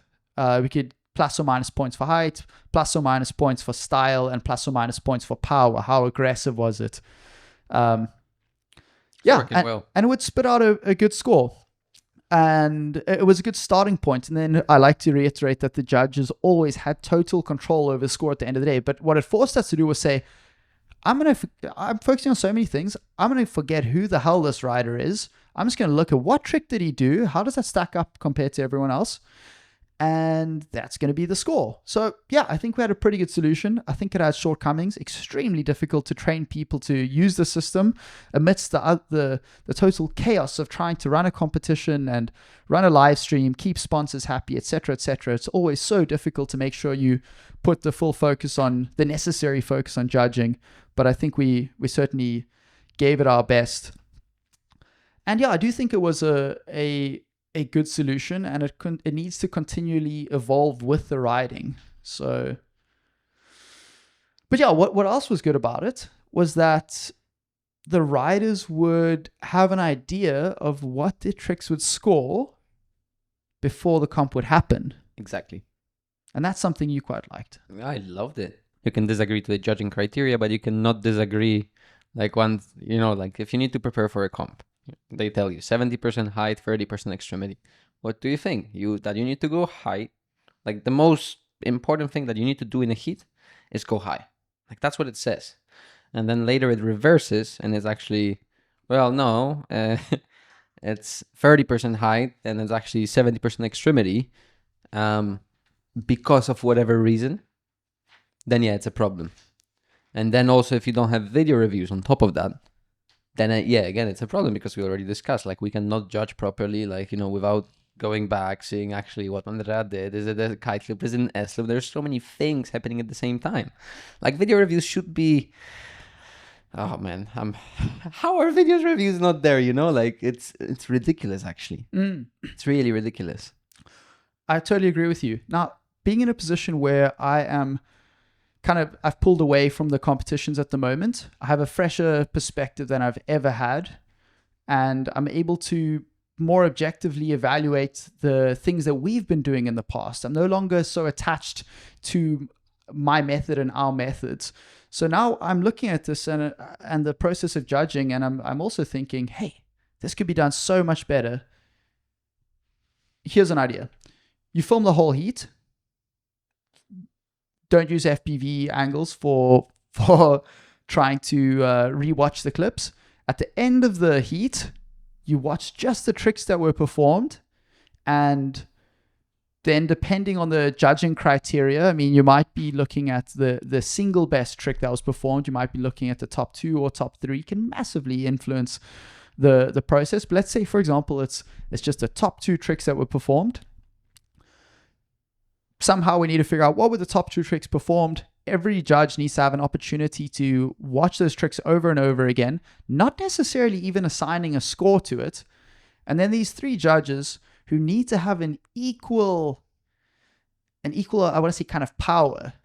One judge must not have a personality that can dominate another judge's personality. These all need to be 3 equally feisty or equally submissive characters.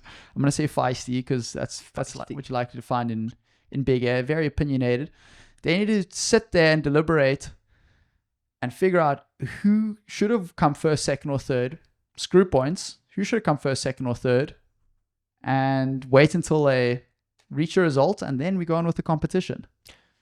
Live stream is a problem, or that's what they say. But when you have a live stream, you can't go through video reviews because the live stream is going, and then you're going through the video reviews, blah blah blah. Nonetheless, it's what should be done. We have video reviews in every other sport, so. And yes, this way would be better. I guess what we're saying is, in its core, the principle is don't make a decision in the moment. Make a decision once you have all the information available, aka video footage of the heat that you can watch after the heat, and then make a totally informed decision. Or even make a decision, but I'm still like you. I'm saying yes to what you're saying, but also I'm thinking if we still want to judge the same way as we were, I think it would be fine if someone from the riders doesn't agree with it to say, hey, rewatch it. That's it. Not change it. Rewatch it. Not necessarily someone, but what we had in Backle was I think we needed 15% of the fleet to dispute a heat. So if you have, let's say if there was 18 riders, I think you would have needed, 3 riders to go and dispute. And we had a function that Michael Erickson built in where they could go to backle.heatscoring.com/dispute, and then they could log their dispute, and then the judges could decide do they want to investigate this heat further and weigh up their decision again. I honestly think one person is enough. But you just don't want to have a situation where one person feels that they've been screwed. I think the riders within the heat should agree with the outcome in general of the heats. Not the riders in the heat, sorry, the riders in the fleet. Our goal as an organization, I've said it before, our goal is to crown champions that the fleet agrees with. The rest of the riders should be able to look at it and be like, yep, that makes sense. Yes, but on the other hand, like if I'm in King of the Air, I'm not watching other heats. If I'm watching, then yeah, I'm watching everything. But if I'm riding, trust me, I'll be sitting either in the car with my headphones on, I'll be in a shadow eating bananas. Like, I don't know, I'll be focusing on me, not on, oh, did Cohen do this and that? Even though Cohen is my best friend, you know, like I'm not gonna be watching his heat when literally like my biggest competition is happening right now, you know? Yeah, I can watch his heat to see if he's coming towards me so I can prepare myself a little bit better. But I'm not going to be watching his heat if I have been on the water for so long. I'm going for the next heat that I know I need to be full of energy. And yeah, like I'm just focusing on me. So like, I don't know. And again, like if someone is feeling that he didn't get scored, just rewatch it again. You know, like it's... Yeah. Just rewatch it. So yeah, that's interesting. You brought up the live stream as a problem. I think what we can interpret that in two ways. One, live streams are a problem. Two, good judging and the live stream are kind of at odds. Getting the right result and trying to rush things are two conflicting things. Yeah. So okay, let's talk about other sports. What other sports do you watch? Sorry, do we feel we've spoken significantly about the judging thing? Or is there anything that you would like to talk about when it comes to judging? Absolutely not. we've kind of like... Absolutely. We did a bit of a deep dive into judging over there. I think you guys know where I stand. I think judges got to be good riders in order to be judging. I'm honestly just going to say that the judges in King of the Air should have the decency to say, I'm not a good enough rider to be judging the shit that I'm seeing here, and they should step down. And I think that Red Bull South Africa should be ashamed of themselves for allowing their organization to have such crap riders. I love Red Bull, but yeah, maybe judging can have its implementations. Nonetheless, Red Bull for the lead. Yeah, cool. Red Bull, sick organization. Yeah, they're really dope. Really dope. Super cool. I owe them my life. Core as well, actually, for this whole injury. Like, man, nothing has happened between me and Core and Red Bull, and I've been literally recovering and doing school on the side without... But you earned it. Yeah, but at the same time, I mean, yeah, I feel very honored to be 100%. With them, if that's how I can put it, because yeah, I'm literally 1 year of doing nothing, you know, like recovery, I know, and the rider is also part of his risk to be doing that, and sponsor taking care of him, like sponsors also know that he's taking this risk. Yes, I do get that all, but yeah, no, voila. But at the same time, I'm like, yeah, you know, they could have just dropped me. They could have. They really could have. Especially when I went to school, you know, I'm like, hey guys, I'm recovering. I'll finish my studies now. And they still supported me like if I was riding normally. So yeah. With you. No, it's fantastic. And we certainly have seen riders get dropped when they get injured and stuff. So amazing to see these riders standing by you. But I certainly think Red Bull, of all companies, they're so familiar with the riders going through massive injuries, and that's where they really jump in and support riders, right? Which has been so cool for all of us to see in your journey, to see you going to the Athlete Performance Center, APC, right? Yeah, super cool. Getting all kinds of rehab. I've been only there for 2 weeks, but I want to go there again, like, honestly speaking, as soon as possible, especially because of this ankle problem. But I have like full year planned with travels, pretty much, literally travel after travel. Awesome, bro. So it's gonna be a busy one. Busy. And on the topic of Core, they've really stood by you. So Core has a new kite coming out. It might be out at the time where we put this out. The Core Pace Pro. Which sizes have you ridden? I haven't ridden too many paces, to be honest. So the first one was in Cape Town. I ridden a 12 with a broken toe.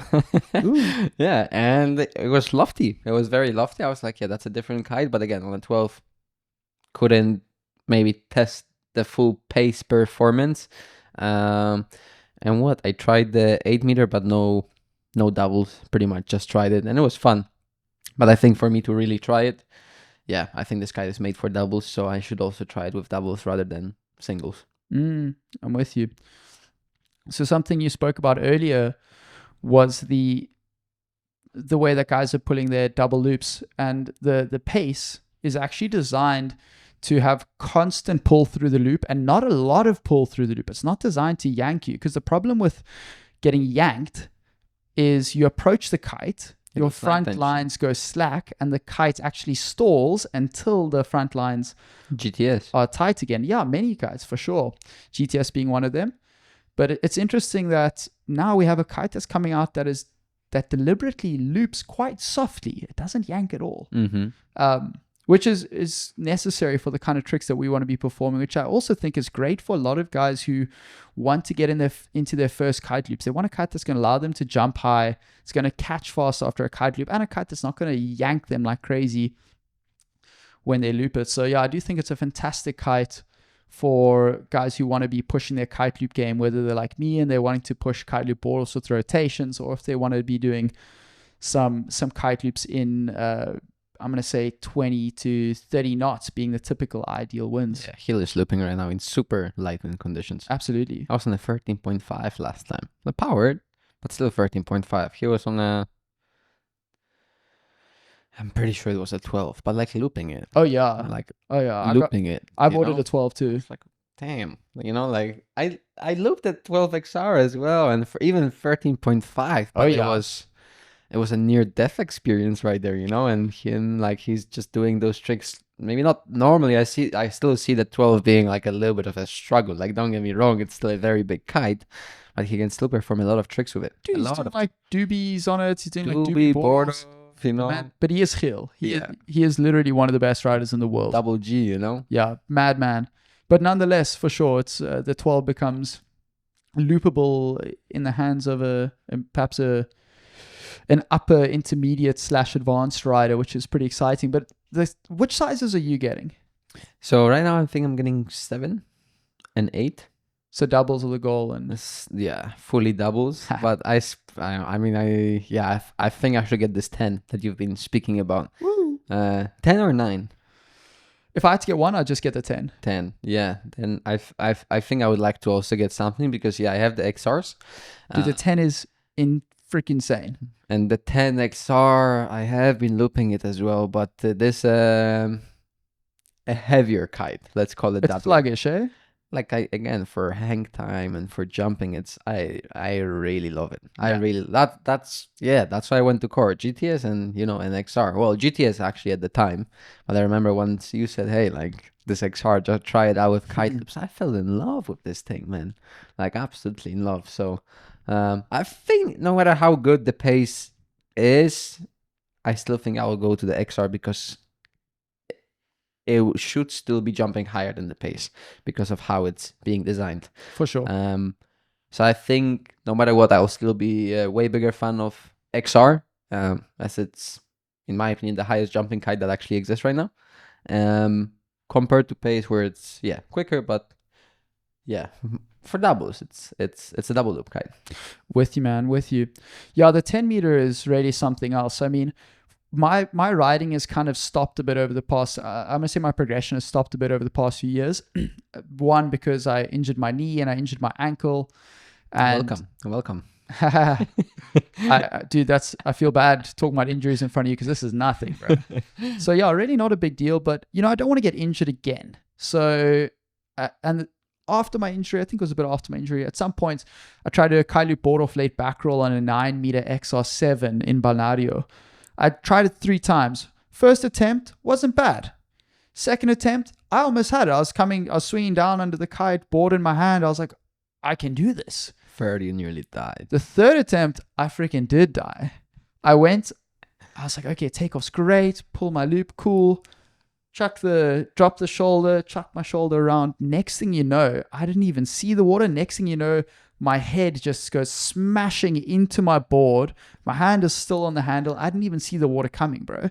And my fingers were just they felt like they'd been stepped on by Mike Tyson, stomped on actually by Shaquille O'Neal. They were so sore. And my head was just ringing with pain. I had a little bit of blood coming down my head. I was like, this fucking sucks. I hate big air kite surfing. In that moment, I was like, I hate big air kite surfing. Why do I do this to myself? I never want to do this again. It was just like a very visceral response to this extreme amount of pain I was feeling, telling me, do not ever do this again. And the first 2 attempts were pretty close. But listen, the XR is not the right kite for it. And it can be done. You can definitely do what I was trying to do on a 9-meter XR. There's a significant chance that you're going to eat shit. It becomes much more doable on the 8-meter, but you got to get into stronger wind to do on the 8-meter. And the truth is that I want to push those tricks. I want to push them, but I haven't had the kite that has given me that has set me up for success, in that I want to be trying that trick when it's 18 to 25 knots. And that's where this 10-meter Alula pace, 3 struts, super fast flying, super fast catching kite comes to save the day. And now, dude, I'm keen to push it again. I mean, I was always my biggest progression was the 8-meter. 8-meter XR in light wind, like it was rotating like a normal kite would do with kite loops. 8-meter is still very good, and yeah, it has been helping me a lot. But again, like it was when I was going this 9, 10, looping it, like it was more so loop and try to survive, grab it, like don't do a rotation because you're coming down so quickly that you don't know if it's gonna catch you or not. So yeah, for progression, probably not the best. Yeah, absolutely, man. So yeah, super excited about the paces. So dude, I said a little bit ago, let's talk about some other sports. What other sports do you follow or watch? Just name all of them and we'll pick one and dive into it. I think mainly kitesurfing and skydiving. That's pretty much what I'm watching. All kinds of extreme sports. Like I'm not focusing on these two as well. I am definitely into flying sports. Generally everything with flying. It can be either going more so into the base jumping way, or like even just skydiving in general is definitely my thing. But I'm not paragliding, for example. I really like when people are speed flying. I like when they're paragliding and soaring above the mountains. I even like when people are flying acrobatic jets. Like there's just something with this flying sports that I very do enjoy. And of course, again, skydiving being one of the main ones because I am skydiving quite a bit. Generally speaking. So again, skydiving, kite surfing, skiing, paragliding, snowboarding for sure, biking will be there. A few more, definitely. But extreme flying sports. Even with downhill, it's not just downhill. Like I like watching the downhill when they're making those big gaps, like this 20-meter gaps. Talking about Red Bull Rampage and all that. Man, so sick. So sick. Or even the skier that just beaten the record of the longest ski jump from Red Bull. I don't know if you saw that. Haven't seen that. Man. Was it a couple months ago? I feel like 2. It's somewhat relevant. It wasn't actual snow, was it? It was like a... No, it was a mountain, yeah. No, it was a snow. Oh, no, I don't think I've seen it. I have a terrible connection. Did you connect the Wi-Fi finally? I did. Look, I'm going to show you. No, man, it's really crazy because of the reason that I think they just figured out that they can actually fly on skis. Like fly. Actual fly. Like fly. Like what we do in skydiving, like when we fall down, like I can have a horizontal speed the same as my vertical speed. So for 1 meter traveling down with my body position, I can move 1 meter horizontally. Is that the most efficient people can With get your at own skydiving? body, yes. So yeah, maybe I'm not doing 1-to-1 because maybe I'm not as efficient as the real pro guys are. But nonetheless, this is what's possible. And I think they just figured out that they can, if they fly for long enough with the skis, which are like a little bit of wings, they can actually be having this 1-to-1, if not even more, you know? This guy, you definitely saw him. You definitely saw that. Yeah, I may well have seen this. Wow. So the point is, in here it's a normal ski jump. Cool. Holy shit. But here he flies.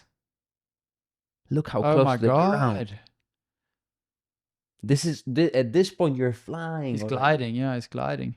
My God, that speed. So, and I guess, yes, he's going to be going down a little bit at some point because he's still, traveling down. But at the same time, I think this travel down ends at some point and you're not going to be going, your vertical speed is not going to be increasing anymore. Your horizontal speed will be the same and your vertical speed will be the same. And maybe it's actually possible to, fly for, 1,500 meters and you just build a slope that's actually exactly the same. And then you make a skydive. Oh, wow. Yeah. That's a trip, eh? Uh-huh. So you're thinking really out of the box. Now, recently you went to Dubai for a Red Bull event. Yeah, it was an ideation workshop. Super cool. Let's close the screen, yeah. Ideation workshop was super fun. It was mainly about creating media projects, just coming up with media projects and how to really think about them and how to create them. So that was super good that they gave me, kind of like a knowledge on how to think about media projects and what to look for and what even Red Bull looks for. And yeah, like generally speaking, we came up with quite a few cool ideas. Some are based in Dubai, some are pretty sketchy, some are less sketchy. But yeah, I just like how Red Bull thinks, and that's what has been really cool about it. And on top of that, the athletes that I've met in there, I was literally like, the smallest guy out of all of them. Like Smallest in what sense? In what you've achieved in sports career, like they're huge guys. So judging by achievements, not by like social media followings. I'm sure their social media followings not big. Social media following is of course playing a big role, definitely in what I've been trying to refer to, but no. But you're talking about achievements and just significance in their sport. I think if you're in a sport where the competition is way bigger than in kitesurfing, I think if you have the same amount of achievement as if, for example, you won 3 competitions and I won 3 competitions, and you won more than I did because the competitions is bigger. There was a guy that was skateboarding. There was a guy that has been drifting. Who hasn't tried skateboarding in their life? That's true. So you're saying you're competing with a larger pool of people, but let's not forget that in kitesurfing, you get so few competitions in a year, and especially in the time when you were at your peak and in your prime, there were way less competitions. There was no competitions. Yeah, pretty much none. So there was no competitions. But they would have probably competed in like 20 or 30 in the same space of time that you've competed in 10. Yeah, but I think it's more so about this competition. Yeah, like who hasn't tried riding a bike? Yeah, no, I know what you're saying. They're competing at something where like the whole world is competing with it. Whereas for us, we're competing with the select few people who are lucky enough to have been exposed. Kiting. Most people don't even know what the sport is. Nobody knows what this sport is. And sprinting, try to be the fastest guy on earth, Beautiful. I love sprinting. How do you even train for something like this? Be the fastest guy, man. Sorry, I distracted. Back to this awesome thing. So Red Bull ideation, something? Red Bull ideation workshop. Yeah, we've just pretty much been brainstorming about ideas, and the other athletes have been brainstorming about their ideas, and I've been brainstorming about mine, and they've been giving me feedback, and I've been giving them feedback. And it was, like a cool socializing event that was pretty productive, very productive. So you come up with a great idea, and then it's going to require some resources, permissions. Yeah. Often it's going to require some expertise from people. In your case, when it comes to kite surfing, you're going to require the expertise of people who are familiar with flight and things like that. I'm trying not to give away too much. So I can give away something. So for example, jumping off very high stuff, or generally speaking, being with a kite somewhere where maybe the kite shouldn't be, I need to have another safety option. And for the safety option, I can't just trust 4 lines. No, core lines never broke in my life, but kites are not made for flying crazy high above the water. No matter what you do, either jumping off a high building or you somehow teleport above the clouds. Kite shouldn't be there, so yeah, I just need to have a safety system. For that safety system, well, where would I go? Either you go to experienced paragliders, which are Red Bull paragliders, or you go to experienced base jumpers, which again, it's Red Bull base jumpers. Who is going to have better base jumpers than Red Bull? Of course, it's Red Bull. And they have, literally base jumping safety rigs that are made to release the safety equipment as fast as possible, and I just need, a few expertise to help me to build a plan, to get, as you said, the permission to actually make it happen. Of course, Red Bull, again, they have contacts everywhere and everybody wants Red Bull to be making projects. So it's kind of like a win-win for everyone. It's different if I'm going somewhere and I'm like, hey, I want to do this. And it's different when they are going there and be like, hey, we have this guy that wants to do this, and it's just different. And that's why I'm also feeling super happy to be with Red Bull, because they're actually, they're just big guys with a lot of contacts and they can make things happen. Very exciting. So I know one of the cool ideas. Can you tease a little bit about some of the things that are coming? What details can you reveal for us? And that I will be in the clouds with my kite. Ooh. You said something quite funny just a moment ago. You trust core lines, but just doing stuff with just 4 lines is crazy. Yeah. One guy came to mind for me. Which guy?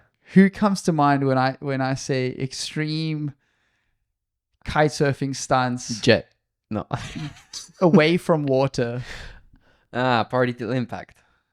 Oh yeah, that too. No, not this guy. Bro. Nick? Edgar. Oh, yo. Bro. What the fuck? Yeah, I would not be doing that for nothing, honestly speaking. And especially duotone lines, bro. Don't get me wrong. Like, that's what I'm saying, dude. The amount of, like, literally, okay, name one part in his entire kite surfing setup that can break without you dying.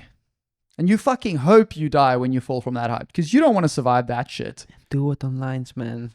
When I crash with duotone, every time I crash with, honestly speaking, with any other kite, if I have a tangle in the water, the core lines snap the other lines every single time. Yeah. There was one time actually I lost the battle, but it was against core lines. It was against Xavier as well in Balneario. To be fair to all lines, it is a question of which lines are stationary and which lines are cutting through. There is always going to be an advantage to the, like, if you're coming in to land and doing a down loop and your kite's moving fast and their kite is just standing there, your lines will always cut those other lines. That's just because they're going to connect on one point and grind along that one point. Whereas, so check this out. Imagine these are your lines. These are someone else's lines. Your lines are going to go here and grind that way. Whereas, so they're going to get contact all along the same point from a large surface area of your line. Yeah. So your line goes, so it spreads the wear out over the kite that's moving. So there's always an advantage to one kite in this scenario. So I'm not going to say it's just down to the strength of our lines, although honestly they are pretty much as strong as market standard lines go. You do get stronger, thicker aftermarket lines, but back to the point of duotone lines, dude. Anything breaks, your quick release pops open, your spreader hook breaks, if any part of your harness breaks, your quick release just opens, one of your valves pops open, free fall from you tear a bridle 100 meters. There was a guy who did a top on like a really big kite a while back. I think you would have remembered this, and he snapped a line. Like on a blue kite. It was that one in France where they had that one competition. You and I were in Oman in 2019. Oh, that was Maxime Chablos, bro.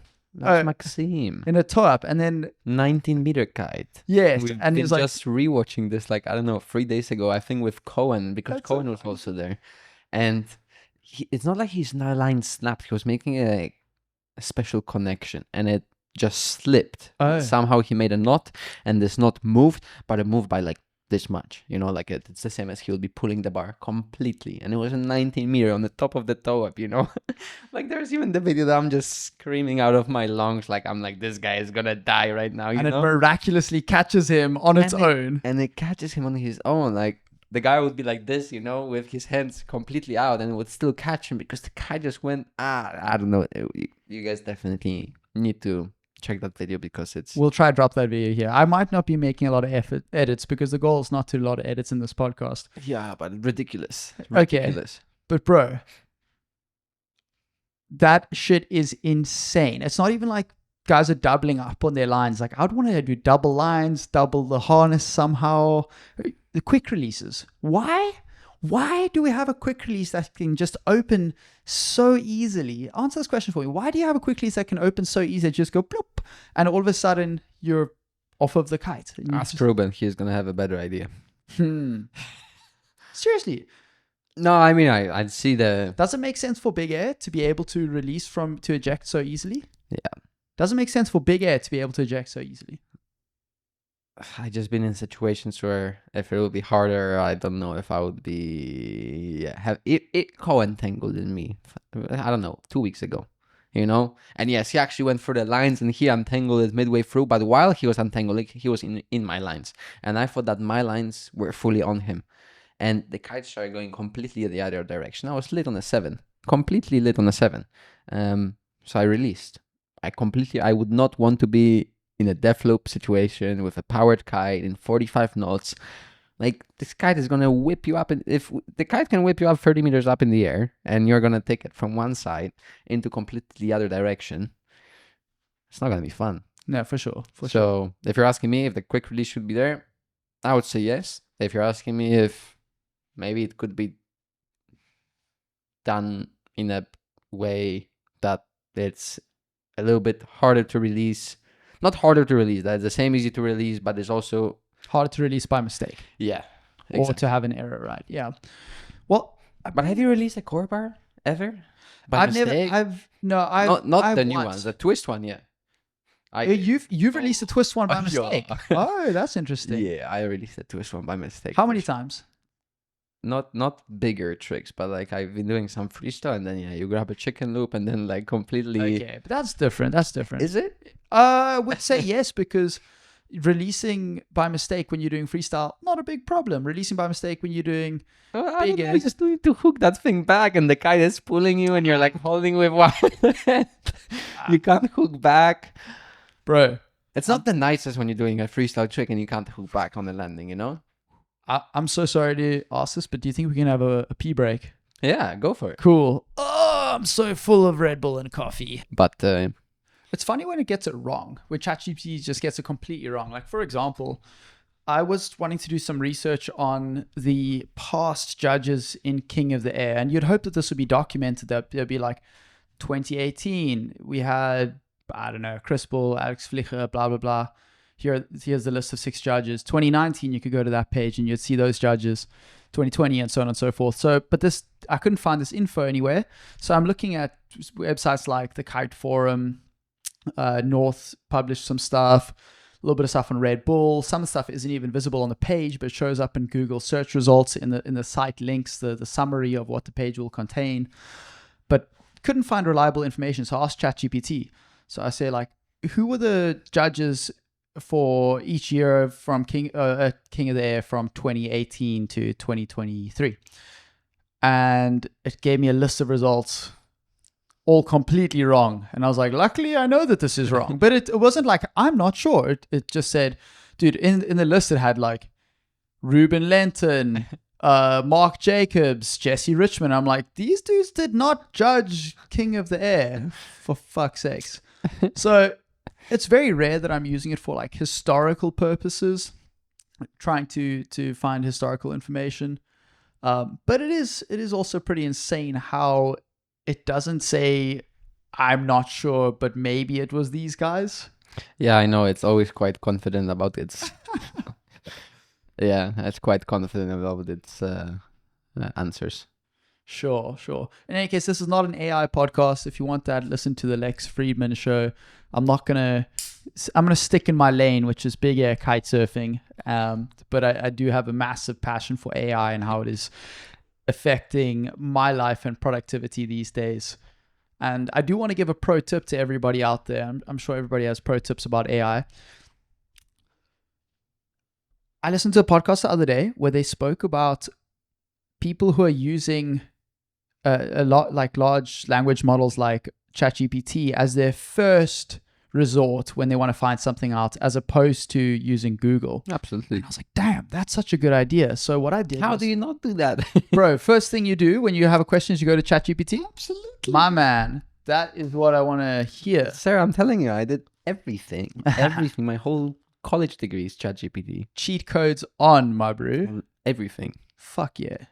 So what I did was I took on your iPhone, you can have like apps on the lock screen. So I just put the Chat GPT thing on the lock screen. So as soon as I want to search something, same way you can just tap your camera to open it up, I can open Chat GPT and start chatting with it over there. So yeah, I'm trying to condition myself to use it more because I don't want to get left behind, man. Technology is changing, and if you want to stay with everybody else and not be overtaken by a bunch of kids, which has already happened in kite surfing. And kite surfing is just going to be happening. Yeah. I think it's just a continuous, even Sahar right now, he's so young. He's like 15, 14. No, Insane, he's bro. Be crazy. Exactly. And it's the same. I saw Andrea as well when he was like 15. I already was like, yo, this guy, like he's coming definitely. And I see Sahar absolutely, like he's really sending it, definitely. And there's other young guys who's going to come after Sahar, and. But you know what the problem is? Think back to that judging. Forget if Andrea and Lorenzo were doing double loops. What if they took their big kites as well and they were doing the same style that they're capable of? My God, Andrea on an 8 meter and 45 knots. Go watch Backle Battles 1 if you want to see the man tearing the world a new asshole. It is fucking beautiful. The height that the sky gets to and the distance he covers and the multiple heli loops. Very much so like Jeremy's riding style. But what happens when all three of the guys are doing kite loop board offs, 5 rotations, putting the board on late, all jumping between 15 and 22 meters high? Then it's like, how do you decide who wins? Because that all looks good. Someone is always better than the other. Right. But how do you make it how do you reach the right verdict? Yeah, the same as Andrea and Lorenzo was in here with my point. It was the same.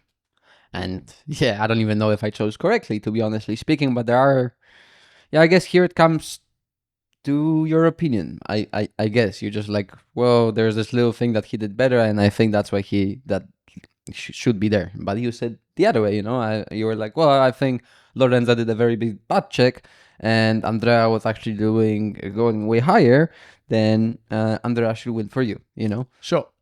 Which this is like the smallest of the smallest difference. Like for me, yeah. But the problem now with all of this is the guys have gotten so good. They're so damn good now that there's too much information to take in. There's too many rotations to count. How long did he take the board off for? How much did he get pulled? How much height did he reach? How controlled and stylish did it look? There's a lot going on. I truly believe right now that there's too much information coming at us to make a fully informed decision, because some of it's always going to get a little bit lost. And what I want to do with Backle is I want to push short lines like crazy, because I think that right now short lines takes everybody back a couple steps. The guys right now cannot do kite loop board offs with rotations, certainly not to the same extent that they can do with the longer lines. And say, well, let's pull it back to the fundamentals. Going huge, big yanks. And I think it becomes easier to see who's the better rider. What do you think? But still give me some rotations with those short lines. For sure. Dude, I only rotate with short lines. I would not want a competition with only the lowest loop. Not necessarily. That would also be boring. Well, I envision two scores. So I envision one lowest loop and one a technical category. So you get 2 scores. The one is your low loop and the one is your tech side of things. And for the tech side of things, you could also try just go super high. It's beautiful seeing somebody go higher than their lines as well. Like when you take 10 meter lines and you jump like 17 meters high. Try to land without the kite loop on those short lines as well, huh? I do. I'll show you my videos, bro. I mean, it's not like Jason, but no, I'm landing most of my shit. I fucking love it, bro. Man, I remember I think I took 12 meter lines even before I got injured in Cape Town. Maybe it was 11 meter lines. It was super short, but not that short that nobody has ridden like shorter. Like people were riding 6 meters or 7. Like you definitely had Jason riding like this. You had Josh was one of the first guys doing it. You had well, a few other South Africans for sure. But yeah, I took 12s and I couldn't figure the kite out. I couldn't figure it out. Like if I was jumping and I did not loop and the kite was and then you think of pulling it down or landing in normal boom. Wow, you know, like insane, eh? It's and if you're really powered and you do this down loop to land, it pulls you like a real kite loop and you're starting to fly this 50-60 kilometers per hour downwind, you know, and it gets tricky. So anyway, so you took some 12 meter lines. I remember what happened here. You got fucking robbed at King of the Air. I'm going to just say that. You do not need a comment. And then afterwards, you're like, okay, well, these guys are obsessing about kite angle. Let me see if I can do this short lines, put the kite pretty low and do some cool shit. And then... It was reasonably easy. Yeah, it was pretty easy, right? Yeah. Dude, you did some beautiful short line loops. Thank you. But I think there's a way bigger problem going from short lines to long lines rather than from short lines to long lines. Rather than from long lines to short. It's harder to go from short to long rather than from long to short. I totally agree with that. If you go from long to short, you feel the kite way better. If you go from short to long, you feel like the kite is so far away. It's so hard for you to position it above your head when you're trying to take off. It's ridiculously hard. Super hard. And to put it low, honestly, you don't need too much, honestly speaking. Like, yeah, totally agreed, man. I got into a little bit of a short line phase this past season in Cape Town, where I would only go kiting if I could take my 8 meter on my 12 meter lines. I was busy working and I was like, I only want to kite short lines at the moment. Then when I got into long lines, I was like, something's wrong with my bar. Like I couldn't do like a straight loop with a laid back anymore. I was so afraid. I know. I was like, what the fuck? Like, am I done for? Am I officially a dinosaur in the world of kiting? It was was so strange. Like if you'd be riding with the left hand or something, like so unnatural. Now, short lines are really sick for getting super good timing on takeoffs. We've always encouraged guys, what line lengths do you normally ride? 22s. Cool, 22. So Janek and I did a lot of our testing in early days together, and we both kind of discovered the XR. I mean, for what it was capable of. Janek really showed what was possible, and I was just like, man, fuck all the marketing and all the nonsense we've heard before. Let's push the XR. And I think we both about at the same time decided to like stop riding GTSs, which was a hard decision. You told me for sure. Like I remember this session in Cape Town, like Dolphin Beach. I came from somewhere, I don't know where. You've been there already, and you're like, bro, you need to try this 8 meter. I'm like, what do you mean? 8 meter XR. I'm like, no, like GTS. And then I tried, and it was epic stuff. Yeah, but then you proceeded to just show how much was possible on the XR, which was awesome to see. I just remember you doing like kite loop tic tacs in Caños de Meca. You're like, no one had ever done a kite loop tic tac before. No one had thought about it. And you're like, I'm going to do the kite loop tic tac today. Like first try, boom, gets it. Does it again, boom, no problem. Was that 8 or 9 XR?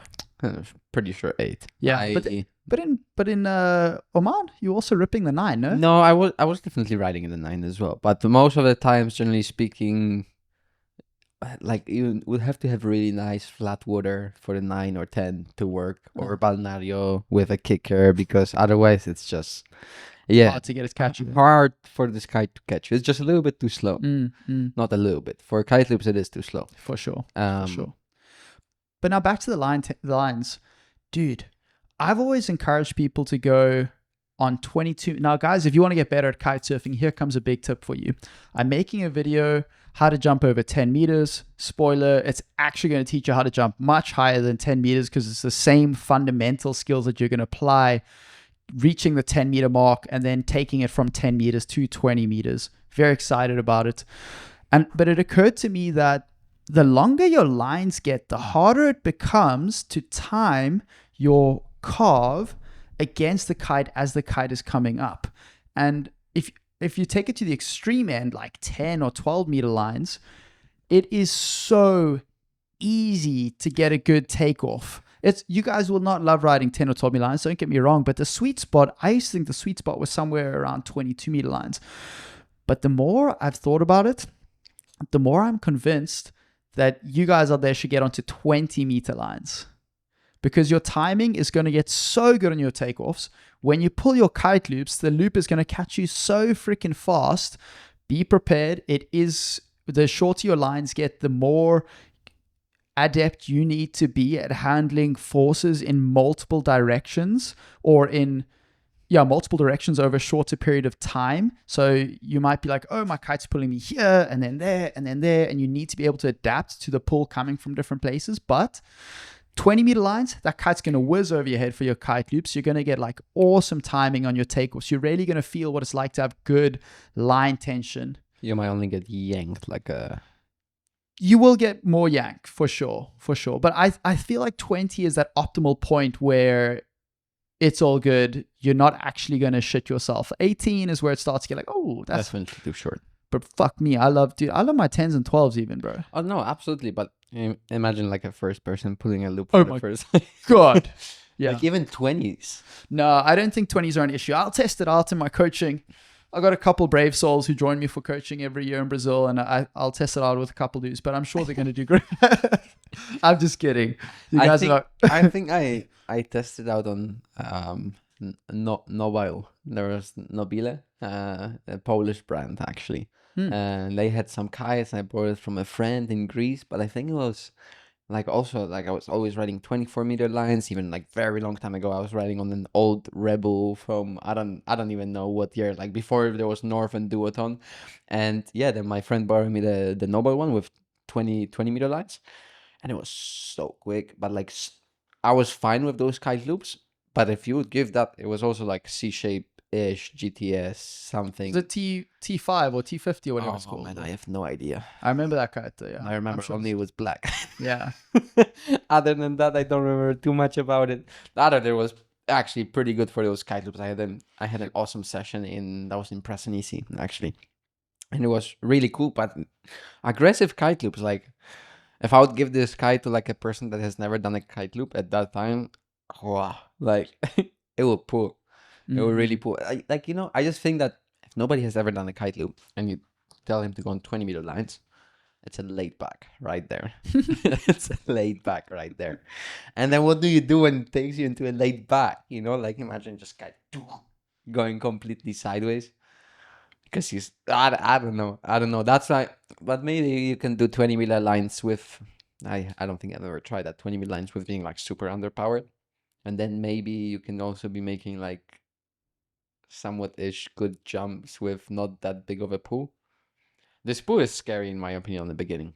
The big yank when you actually learn to time your takeoffs. That takeoff is one. The takeoff they will figure out. But the loop itself, when you've never done a loop before and you're like, what is that even gonna look like right now? And boom, Yeah, I also think that the way that we learned to loop, there wasn't really much knowledge out there, and a couple small things in the learning process. For one, like picking the right day to pull your first kite loops, the conditions where it's strong enough but not too strong, being patient enough. That's a concept we didn't have before. Taking kites that catch super fast, small sizes, doing your first like little loops at surface level at 2 or 3 meters high, scent jumps with backhand, heli loops, being good at heli loops before you try your first kite loops. Yeah. Nobody was there to fucking tell us this stuff. Yeah. Oh, you got to know how to heli loop before you learn kite loops. Bro, all I remember was Dimitri from Epic Kites on YouTube just talking about mega loops. And I was like, okay, well, watch the video now, so I better go and do it. Didn't work out well for me, bro. didn't work out well for the other 50,000. I was watching Tom's Kitchen, bro. Oh yeah. Tom's Kitchen and Nick Jacobson were my two favorite guys back when I was learning everything from YouTube. But Tom's Kitchen, man, well, I love these videos. So good. Yeah. So good. But yeah, I think things have changed, and the process of learning to loop has become a bit more defined.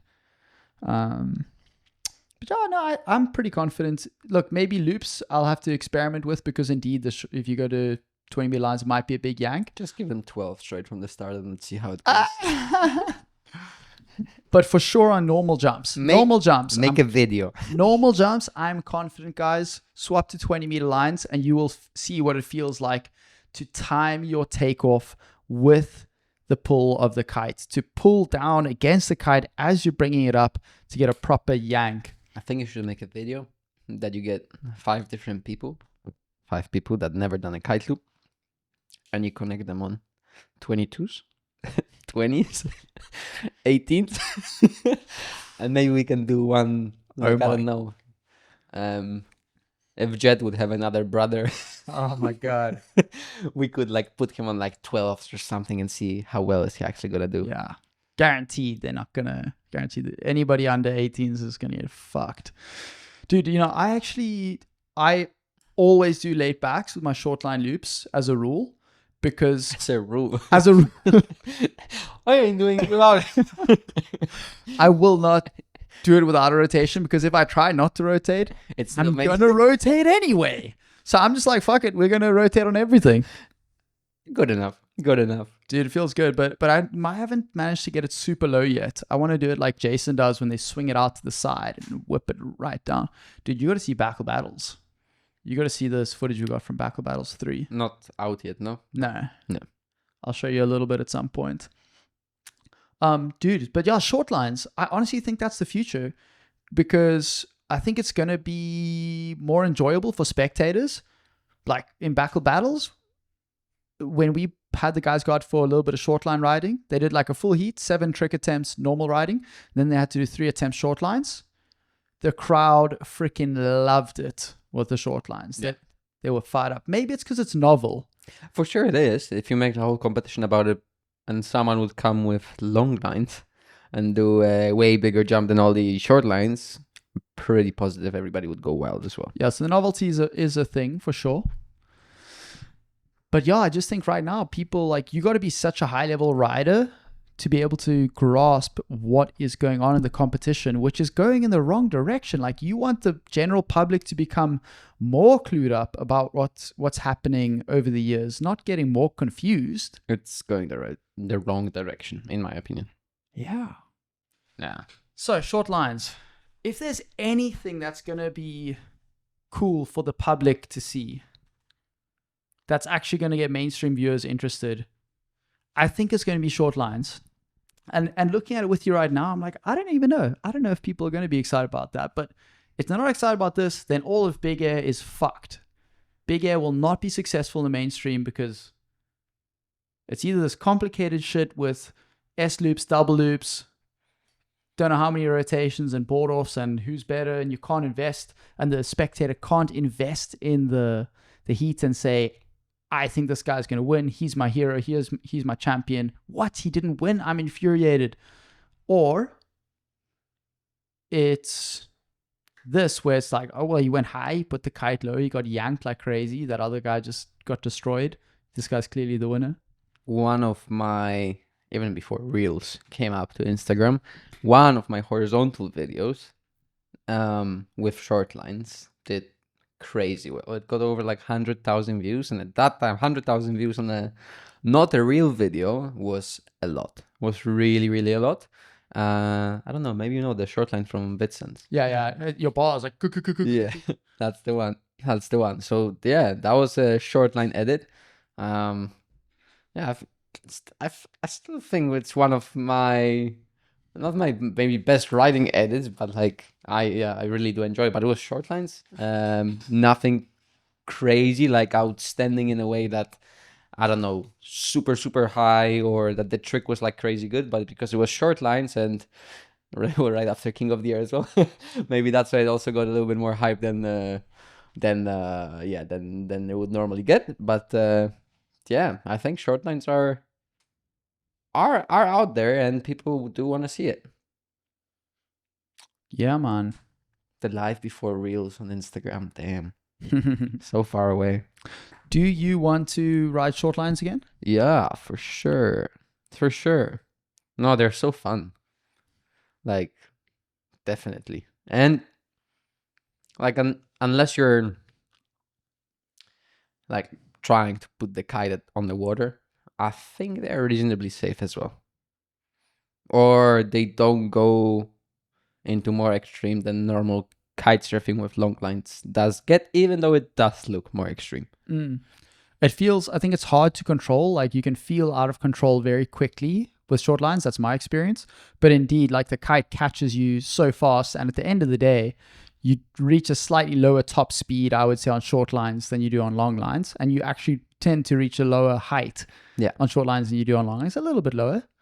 No. So yeah, it does kind of make it seem a bit safer in that sense. But the likelihood of crashing goes way up, right? Yeah, and landing those tricks with those 8-meter lines. Dude, I have not managed to, I get my kite like a little bit below the horizon. And I've tried to do what Jason and Luke are doing, and I have not managed yet. I'm sure I'll be able to at some point, but it is freaking difficult. I have not managed either, so I cannot say it. And matter of fact, as I told you, I could not control these 12-meter lines. So it's for me, I think it's more so about controlling the very short lines, like these under 12-meter lines, rather than putting the kite loop, because I don't think like you take off and you literally swing it into the kite loop straight away. If you have short enough lines, then I think, guys, like the good technique is actually about stick. Yeah, for sure. The good technique session. You're putting the kite under him. That's true. It's pretty impressive. How hard can it be? Like it is stick. My first session on short lines, which was also in Misty Cliffs, was also putting this kite definitely under me. So if you only ride short lines, like that's what you do. Ride short lines. No rotations. No practicing of other tricks. You're only trying to put the kite low. Well, I think you only have one thing to focus on, which in my opinion is still easier than long lines variations. Yeah, totally with you, bro.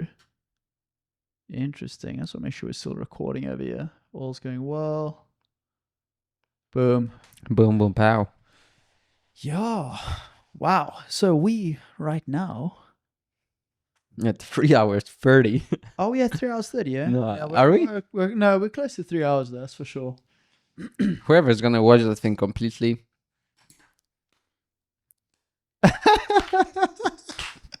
Guys, bravo. If you're watching this moment right now, drop a comment. I would like to congratulate you for for not doing anything with your life and watching us talk for 3 hours. Yeah, mad respect. You're an impressive person. Yes, very. Solid but I'm span. glad I could entertain you for 3 hours straight. Come on, let's get it. Yeah, bro. So short lines. It's going to be interesting. When do you plan on riding short lines again? I have no idea where's my short line bar, and maybe I should replace it because it is like 3 years old already at this point. Yeah, I wasn't planning. Like I was not. Generally speaking, with all the kiting progression for myself, like I'm coming back to competitions, even though I don't want to come back to competitions. Like right now, it's more so because I don't want to pressure myself. And that's what it is. I was like, oh, I should do the double. And then I was speaking to Hill and he's like, why do you feel pressured? Like, why do you even think that you need to prove that you can do a double? And I'm like, I don't know. It's a fight between me and me. No sponsors is telling me that I need to do a double. Yeah, maybe some people on Instagram are like, hey, when are you going to do the double? But I really don't need to do it, So might as well just go for a fun flying enjoyment session rather than pushing it consistently. And that goes also to short lines. Like if I'll feel confident enough and I'll feel good enough to take those hits again, then I'll start progressing, and if I'll be good enough to go back to competitions, I'll go back to comps. But I don't want to be like, I should go back to comps. This is why I should try this trick right now. I just, can't put that risk on myself anymore. Yeah, I'm with you. So, do you think you'll be in another major competition within the next 3 years? I would love to be in Red Bull Megaloop. That would be like my one thing that I would really like to attend again. And it's one trick, you know. I feel like if you still do a contra double front rotation with a nice board of very high up, over 20 meters, kite leveled, it will score. It will score. Like, doubles are the thing, but like if you do one single with 1-2 rotations of a board off, it will score as well. You just need to go crazy high. Yeah, no, for sure it will score, but you also got to wonder who you're trying to impress at the end of the day. I wouldn't be going there to win anymore. Not. Again, I don't want to put that pressure on myself. When I say who you're trying to impress, I'm mainly referring to the judges, because fuck me, sometimes the scoring guys will do incredible stuff and get underscored. Another guy does something mediocre. And listen, if you want to impress the judges right now, be out of control, be wiggling, land fast. But why do people want? Some people, even pros, they're like, "Oh yeah, I like when people land fast." I'm like, "Are you stupid?" Yeah. Like, I can land fast anytime. You tell me to land fast, I'll land fast. You tell me to land slow, good luck.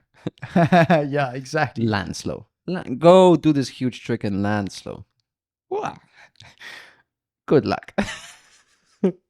And yet they're telling you in the judging, in the riders meeting, we want to see fast landings. Who wants to see fast landings? It just means less control. Or if you're really clever and you're a smart competitor, you listen to that and you check Aaron Hadlow, perfect example of it.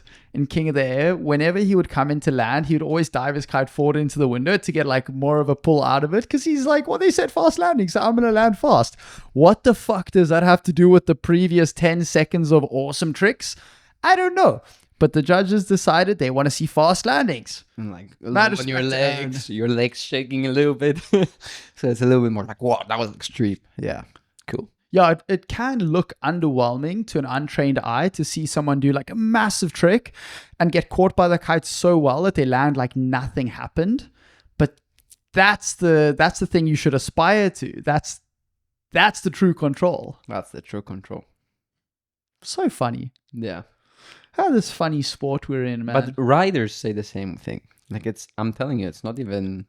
Yeah, but they're excited. Sorry, but they're excited about their own riding, you know, and we all, as riders, competitive athletes, we all have our own egos to contend with, and that's where these biases come out. They're like these guys who, what do you think a mid of the pack rider is going to think nowadays when they're trying to ride against Andrea, Lorenzo, Jeremy, whoever else, Jamie?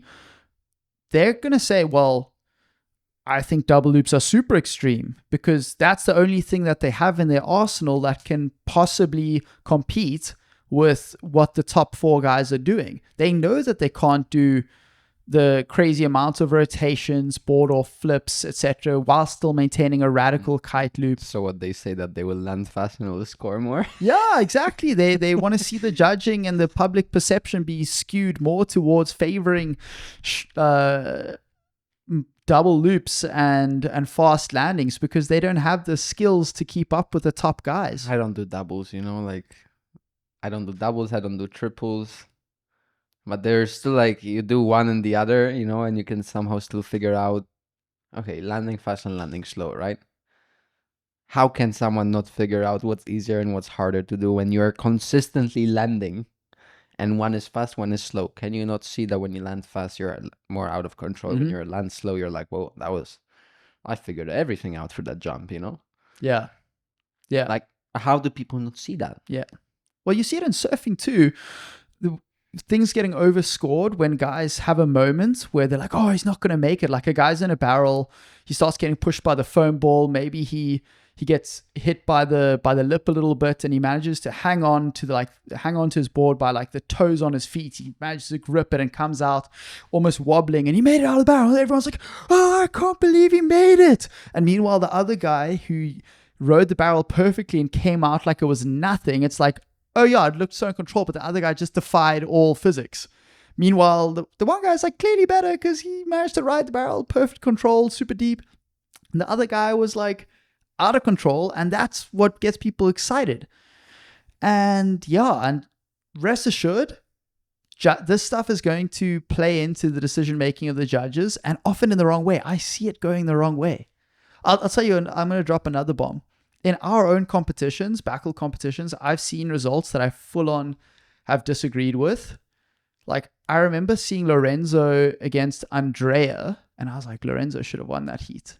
And Andrea advanced in the semifinals. I don't know if it was 20. All the years are a blur right now. But it was one of the full power comps, and I'm like, man, I wasn't on the ground. So look, we get it wrong too, but I think that's something that obviously we never spoke about before, but you have to accept when you're part of a sport that is a bit, it's an expressive sport. It's not an objective. You start at this point, you end at this point. The guy who crosses the finish line first wins. You have to accept that the judges can get it slightly wrong. And I think we generally have made acceptable errors. But the errors that I've seen from the biggest competition in the world, Red Bull King of the Air, and the guys GKA trying to have what they call the World Cup, the world title. I'm like, that shit is not acceptable. They get it so wrong. It's so bad. And I'm happy that I have this podcast where I can speak freely about these things right now, and that I've also like positioned myself in life right now where I can say these things. Yeah, I maybe should stay quiet a few times here and there, but generally speaking, yeah, we can talk about everything. Well, it depends on what you're trying to get, right? What you're trying to get out of your career or what you want to achieve. I think my goals and aspirations are very different to yours and other, perhaps other riders. I just don't want to make a beef, you know? Yeah. That's the only thing I don't want to make. There's a beef going on right now. Have you seen it? No, which one? It's Wu and Surfer. Oh, no, Have you seen it? No. It's quite funny. But like online, they're battling it out. There's a bit of a beef going on. No way, but like what? They're answering each other's comments or what? You suck. Your measuring device does not even measure. Yeah, dude, there is some funny shit going on. Have a look on there. On the Wu Instagram. Wu just like full on posted some stuff trying to bash Surfer. That's super funny. Out of just loyalty to the truth, I'm team Surfer because I think Surfer is a better solution in almost every way. It's measuring better from what I know, no? I would say so, yeah. I would say but there's different measuring methods with Surfer, right? You know, you got the watch, you have the wetsuit pouch, and then you can also have it on the board. I pretty much exclusively nowadays use the watch. So you can put your hand higher? I've never done that actually. But people are doing that now. You see it in the video. Everyone's like... Yeah. You'll see soon enough they are going to start throwing these watches at 50 meters. Yeah. But yeah, anyway, so there's a beef going on right now. But I just think that in kitesurfing, you tell me, do you feel a pressure to be a certain way in society or on social media and present yourself a certain way? In social media, for sure. Just because once you start sharing your honest, full opinion about everything, no matter what you share, there's always going to be someone who will not fully agree with you. And this will happen on many scales. Example, one, I went to kite in mangroves in Brazil. And I promise I landed in a bush without wanting to land in a bush. I got so much drama on my Instagram that I'm destroying the planet, that I'm like the worst of the environment guy, that I'm doing this and that. I'm like, my bro, I literally crashed into a bush without even wanting to. Like, trust me, I would not want to be in that tree, you know? Like, I really would not want to. Yes, I've been having fun around the mangroves and whatever, but, you know, like, you can't be, like, I just shared my session, you know? Like, I didn't do anything, and I got so much hate. The same I did in Holland. I went to a natural reserve park, and There was apparently a few birds here and there. Ooh. Yeah, people did not like it. But it's not like I'm doing something to these birds, all right? I did not do anything to them. I really... And I get it, like, yeah, like if I get it. But the point is, in my view, I didn't do anything bad because I went on the water on a session, maybe in not allowed place to go in. But I was just hiding. But some people don't see it that way. And once you start getting into more political topics, people have really different opinions. For sure. Well, And the more famous you get, the more you get of these different opinions that people who are not fully associated with you as, hey, he's like my friend that I know, or like whoever. No, this is some random guy coming from the outside and seeing this. And he's like, no, nah, mangroves, nah. Yeah. Like, it's, yeah. yeah. That's why these very famous people, Ryan Garcia, main one. He's my guy that I also like to watch. He gets so much hate. Who's Ryan Garcia? You don't know Ryan Garcia? Nah. He's like a young boxer, like a... Oh, I think I've seen him. He's the British guy. I think he's from the US. Oh, no, you showed me him ages ago. Yeah. Ages ago. He's getting so much hate. And Why? I know why, because he's posting and Andrew Tate, the next guy. In my opinion, I don't follow him at all. Well- All I know is he's a controversial guy who's apparently very misleading to young men. in my opinion, he says some proper truth out there, but in a way Yeah. that maybe people should not be hearing it. Mm. In a way that maybe is controversial. Mm. Which, in my opinion, is just an honest guy, you know? And Yeah. he actually does bust out some truth. And yes, I also do disagree. But once you have like this honest truth given by a very opinionated person, and he says, no, this should be this and that, yeah, you'll get a beef with someone. Yeah.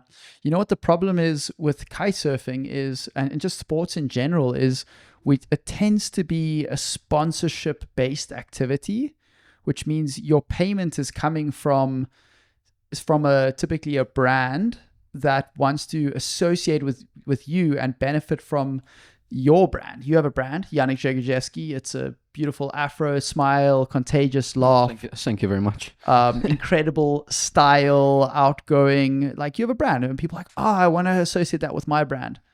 Adventurous, boom. Red Bull's like, let's bring that guy in. Core's like, oh yeah, perfect poster boy, right? And if your brand starts to feel like it might be pulling down those other brands, those brands start to get nervous and they might drop you, as you've seen with athletes over the years getting dropped by big brands like whatever, Nike, whatever. The problem for us is that's such an incentive to stay quiet, keep it chilled, and not really express yourself, which is something I'm just not comfortable with. I'm like, why the fuck would I want to hide my true self from the world so that I can get a little bit of a better payment? And on one hand, you can go in different directions with this. You can say, okay, I'm going to play it safe. I'm Mike. Forget get high with Mike. I remove the high from there. I remove whatever other naughty swear words I have from my videos, which are me. Like, I swear with my homies. I'm chatting with my friends. I swear. So I make a point actually of trying my best to remove that mask that we all wear in society, that we try to keep it all vanilla and PG and safe. I try my best to take that mask off and show people this is my true self. If you hate it, that's fine. Like, I'm just being me. There's nothing I can do about you hating me. And if you love it, that's great. Like, let's all hang together and do some cool stuff together. But the problem with sports is we're so like disincentivized from being our genuine selves. And that's one of the main reasons why I wanted to start this podcast, because I'm just disgusted by all the truths that are that are not being told. Yeah, I mean, I fully agree with it, but also, oh, it's risk reward. Like, what is the benefit to you in your case of going full transparency about like who is the Janek Grzegorzewski and putting all of that out there on social media?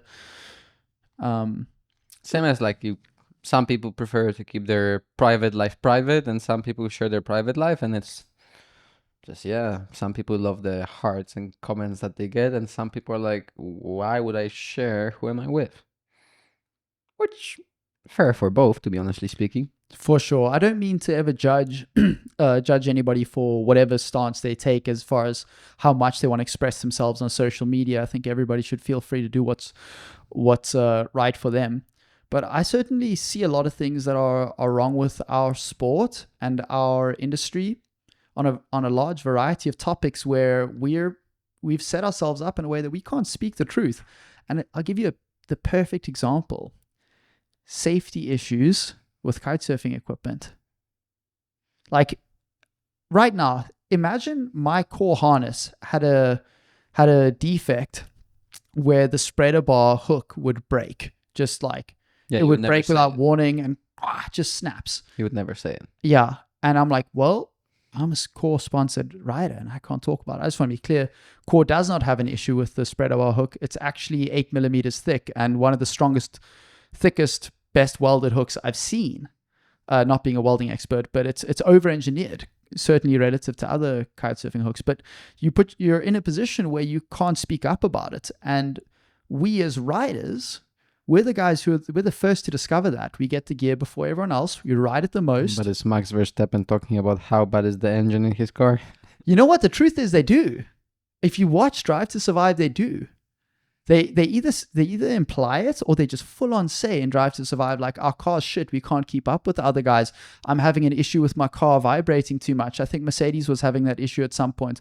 I don't follow Formula 1 or Drive to Survive too much, but I was so stoked to see the authenticity in that show. And in kitesurfing, man, it's all smiles and waves. Yeah. Yeah. Well, smile.